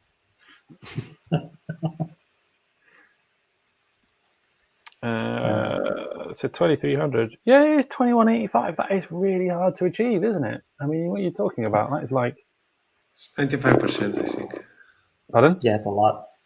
That's 95%. Yes. That is 95% that you actually have to achieve. Wow. You have basically to wipe him off, table him. Yeah. Or leave like a cheap individual or a war machine. A standard bearer, right? Double one on the wizard or something like that. Yeah. That's crazy. When you think 2,000 points, it's only then 100 points difference, isn't it? So you have to get 1,900 to then get in range. That's mad. He says, and he checks the thing again. Yeah, still we have 9 or 10, 25 on the first run. Yeah. It just goes to show how hard it is to get a 25. There you go, 24-6. For the bonus points, do the units have to be entirely in the 12 inches? Yes. No, majority. Majority. Oh, actually, I don't know in the rule pack what it's actually saying. Mm-hmm. I think it doesn't specify that it has to be entirely, so it's just as majority as the scenario. Stop showing that you've actually read the pack. That's just not on. All right. I read the pack actually. We may have skimmed and taken. I'm one of the few Spanish guys who read the rules packs.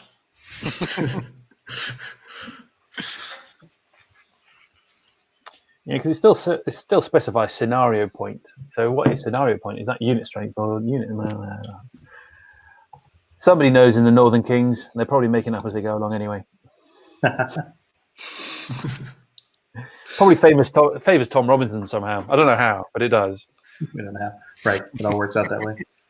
All right, so it sounds like they are done. Done totaling up and are on their way back. I like the way you say "on their way." That it's like a travel somewhere, right? You know, literally like from one browser tab to another.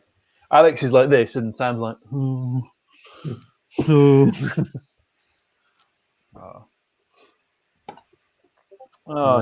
they have to walk all the way from their table to the broadcast booth. That's how it works. Hi, Alex. Hello. It's back upstairs. You've got better reception now somehow. You just moved the room. Yeah, I shut my UB computer off. What kind of draw does that thing have? I don't know. It's just I can't. I'm on the top floor of a 100-year-old house, so there's a lot of plaster between me and the router. That's fair. Sure. A lot of lead paint. Yeah. Fun stuff. All right, welcome back, guys. Welcome back, guys. Thanks so much for letting us watch. Obviously, congrats to Alex, Sam. Tough loss, man. We were feeling for you with all the shooting, just failing to hit for you at critical times when you needed it. Yeah. But we do have a few questions for both of you. Who wants to go first? Who's going to ask the question? I guess. Yeah. I guess for Sam first. Go on, give your opportunity. Setup wise, what was your kind of plan, kind of going from there, and why didn't you move with the general, the captain? Because at the time I didn't think of anything I really liked to do with him. Later on, I kind of wish I'd actually, with the 2 moves I could make, I should have shifted the leftmost pikes into the forest to kind of face off the honor guards, and then move the foot guard into the space where the pikes had been, and I think that would have been better. My initial plan right at the beginning, when I saw Alex's list, I thought, see honor guard, point cannon at honor guard, shoot honor guard. Yes. But then he very deliberately set them up on the other corner of the map, and cheeky. So and when I didn't roll a 3, I thought, well, if I'm not going to move all 3 cannons, I'm not going to move 2 of them. And I quite liked my setup with my cannons as they were. Yeah, they're in a good position for all game. That's like the only thing I'd really sort of thought of before the game was where I was going to deploy the cannons, depending on which side of the table I got, and I knew that that's where I was going to put my cannons. I guess the same question then goes to Alex as well. Then I guess. Yeah, I think with my cannons, I was thinking, if I got bottom, I like the hill. If the opponent, because I didn't know Sam's list, because I totally wasn't paying attention to my messages yesterday. I didn't even see the Dropbox link. Well, the Dropbox, they only went to the Dropbox like an hour before Oh, okay. the game. So. Yeah, so I was thinking ahead. I'm like, if he has war machines, I'm going to put the cannons in the forest on the right, either top or bottom, probably. Right. And then I forgot during deployment. I'm like, putting them on a hill is just too juicy. So like I got excited and I was just trying to like go quickly, and I put the first one down and I was like, damn it. I'm like, I guess I'm just going with it. And I can't remember what my nerve roll was for the 2 cannons in turn 1, because I wonder if I might have wavered 2 of them. Yeah. We were both convinced they were 10-12. I don't think you did. I think we were still working the 11-13. I think it was just a wave. I think it was just. I think I'd have been 1 off if we. Yeah. I think I was 2 off, and it would have been 1 off, but I'm not sure. And then I was going to put the pike regiment in between the cannons and the foot guard, and then I only moved the foot guard over like 96 millimeters or 97 as opposed to 100, and they couldn't fit. So I put them behind, which I didn't hate, because it kind of like they could use a 10-inch move to hop over the hill later, which is like I was okay with that. And then when he put all the cannons on the left and I measured 48 to the forest, I was like, sweet, honor guard, and then facing off against 1 knight regiment. I think that was ideal. I should probably have waited. Yeah, he moved up far enough that he couldn't back up out of 14. Yep. So that was like this. It was like the perfect opportunity, and that just kind of opened up the door. I just had to wait, make the middle go slow enough that they could turn the corner. Yeah, and I think I should have waited to see where you put the honor guard down before I. But you were always going to deploy them last, weren't you? Yeah. Yeah, it's a tough decision, and I think your cannons had a good position where they were, but it was just meant the honor guard kind of then had a free rein. Did you have a plan for what you were going to do with the honor guard once you knew where they were? So, like, say, start turn 1. No, I was hoping for the left flank to just go a bit better, and then both flanks to go a bit better, and then by the time the honor guard did eventually swing round, because I knew they were going to, that I'd just be able to shoot them off, and that something would survive to meet them.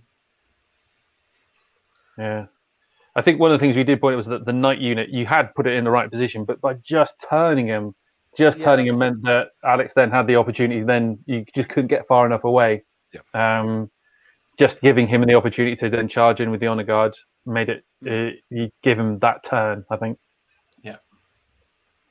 And it just opened the door just enough, and then It's so easy to do, isn't it? Though you go down a flank and you go, I need to turn just in case he swings that way, and then you go, I've covered it, but then hang on, I haven't given Now, myself what anywhere do to I get do? out. yeah. Also, other thing we talked about is why didn't you target the battle shrine first to remove the rally from the cannons? Because it also shoots and it also scores. And Because I forgot about it, and also fair because enough. I was more scared of the cannons at the time. That's fair. Yeah, it's like it's a target-rich environment. Like Oh, there's, yeah. they're all threats, right? There's not like, but yeah, the battle shrine is a linchpin. I was just thinking that if I could get rid of the cannons early, then I would win the artillery war. And Yep. That Yeah. would be good. Yeah, But immediately. I just did not think that. I didn't think about the battle shrine giving the cannons rally. Yeah, which was I pivotal. just on don't. those levels. Because I don't tend to think about that kind of thing. With war Yeah. machines, they just if you look at them, they die. So Yeah. Yeah. Right. Yeah, but it kept them wavered for a couple turns, which saves. Like, It did help that he missed with his cannon shots on like turn 2. You literally yeah, he missed just all of them on turn. that really was very painful. That's the turn Yeah. you don't want to miss all your like turn Yeah. 5 or 6. If you miss all your shots, it's not as big. Turn 1 and 2, if you miss all your shots, that really hurts. Yeah. Well, Yeah. I was thinking that in this game in particular, that if I missed those shots early, maybe I was hoping that I won't miss the shots late game, which is when I really will want them. Bank them up. But yeah, no, that didn't work. You almost got the honor guard in the end. You just not enough Yeah. cannonballs. Just needed one more cannonball to hit. I thought I was really happy with my move on the middle cannon, and then I realized that there was a gap in between on the inside, the short side. I was like, damn it. Yeah. Anything else? The only other question I had was just once you knew that, it was also in the middle. Sorry, this is again to you, Sam. It was just with the pikemen. Was it just because, again, it was hard to concentrate because he'd given the option to charge the foot guard in the field, hadn't they? And you refused to do that. But at the same time, you didn't pressurize him with both units. You kind of hung back a little bit. I might be a bit specific Maybe. for after a game. Sorry. No. I think once the pikemen in the middle had 9 wounds on them, I was kind of at a loss what to really what to do with them. Yeah. I had way too many things that I could do with them, none of which would really work very well. So is it kind of again like the target kind of saturation, and you're kind of going Yeah. the best option is just to stay safe, essentially, as possible. Yeah. Thinking, I don't want to charge first Yeah, that's true. Yeah. Sure. because Makes sense. I When knew you have that phalanx and either- snare if the- units. when I had ensnare and the foot guard was in terrain, so I thought I want you to charge first and hit me on 5s. In the end, I ended up charging first because I didn't really have that much of a choice and I had to do something. Yeah. If only because I'm here to play a game, not. Yeah, that's it. Just stand around and go, well, Gotta roll dice where at are some you? point. Yeah. Yeah. It would have been nice if that Bane chant had gone in that turn. Yeah. Yeah, that would have been big. That was a tough break. I mean, it was the story of your game, though, Sam. I think every time you just needed a fairly decent roll, it just came up low, didn't it? Just when you needed it. Typical. This is where you have when you're fighting for a game as well. It's like, I just need one breakthrough somewhere, and it just didn't happen. And Alex's Snake Eyes roll, 2 Snake Eyes rolls happened in the wrong places. Yeah. Yeah. Kill the wizard. I don't care. Just don't kill the pike archer. Well, at least it cost him a tournament point. Ha. Yeah. Yeah, that's true. 2 fingers up. Yeah, there you go. There you go. All right. Well, Yeah. thanks so much, guys, for letting us watch a game. Appreciate it. No problem. We had fun watching. Again, congrats to Alex. Tough luck, Sam. Hope I'll win you one know. of them. I'll win one one of these days. We'll get you in next round too On and stream, see what happens. and we'll see. Yeah. Yep. Curse of the And stream. good luck. Yeah, I know how that goes. Good luck to both of you in the remaining rounds of the tournament. This has been Call to Arms 5 Round 2. Dominate. I hope everybody at home has enjoyed watching it. I'd like to thank Jesse and Luis and Jonathan for hanging out with me and watching the game and talking about it. I look forward to seeing everybody back here next time we do one of these. We have another one coming up Sunday morning, a little on the early side for me, a little on the late side for folks in Australia, and probably right about at a nice Sunday afternoon time for folks in the UK and Europe. That's going to be Andrew Goodman versus Chris DeGrow at 8 a.m. Eastern Standard Time on Sunday, which will again be another so add 6 to it for folks in the UK and Western Europe. And that's again going to be another Call to Arms 5 Round 2 match, so they'll be playing Dominate as well. So hopefully those of you watching at home will join us for that. Otherwise, I think that's about it. Thanks again, everybody. And till next time, I'm your host, Mike Atkins, saying you stay safe out there. And we will see you next time on Dash 28 Live. Cheers, guys. Thanks, guys. Thanks for having me. Have a good weekend. Guys.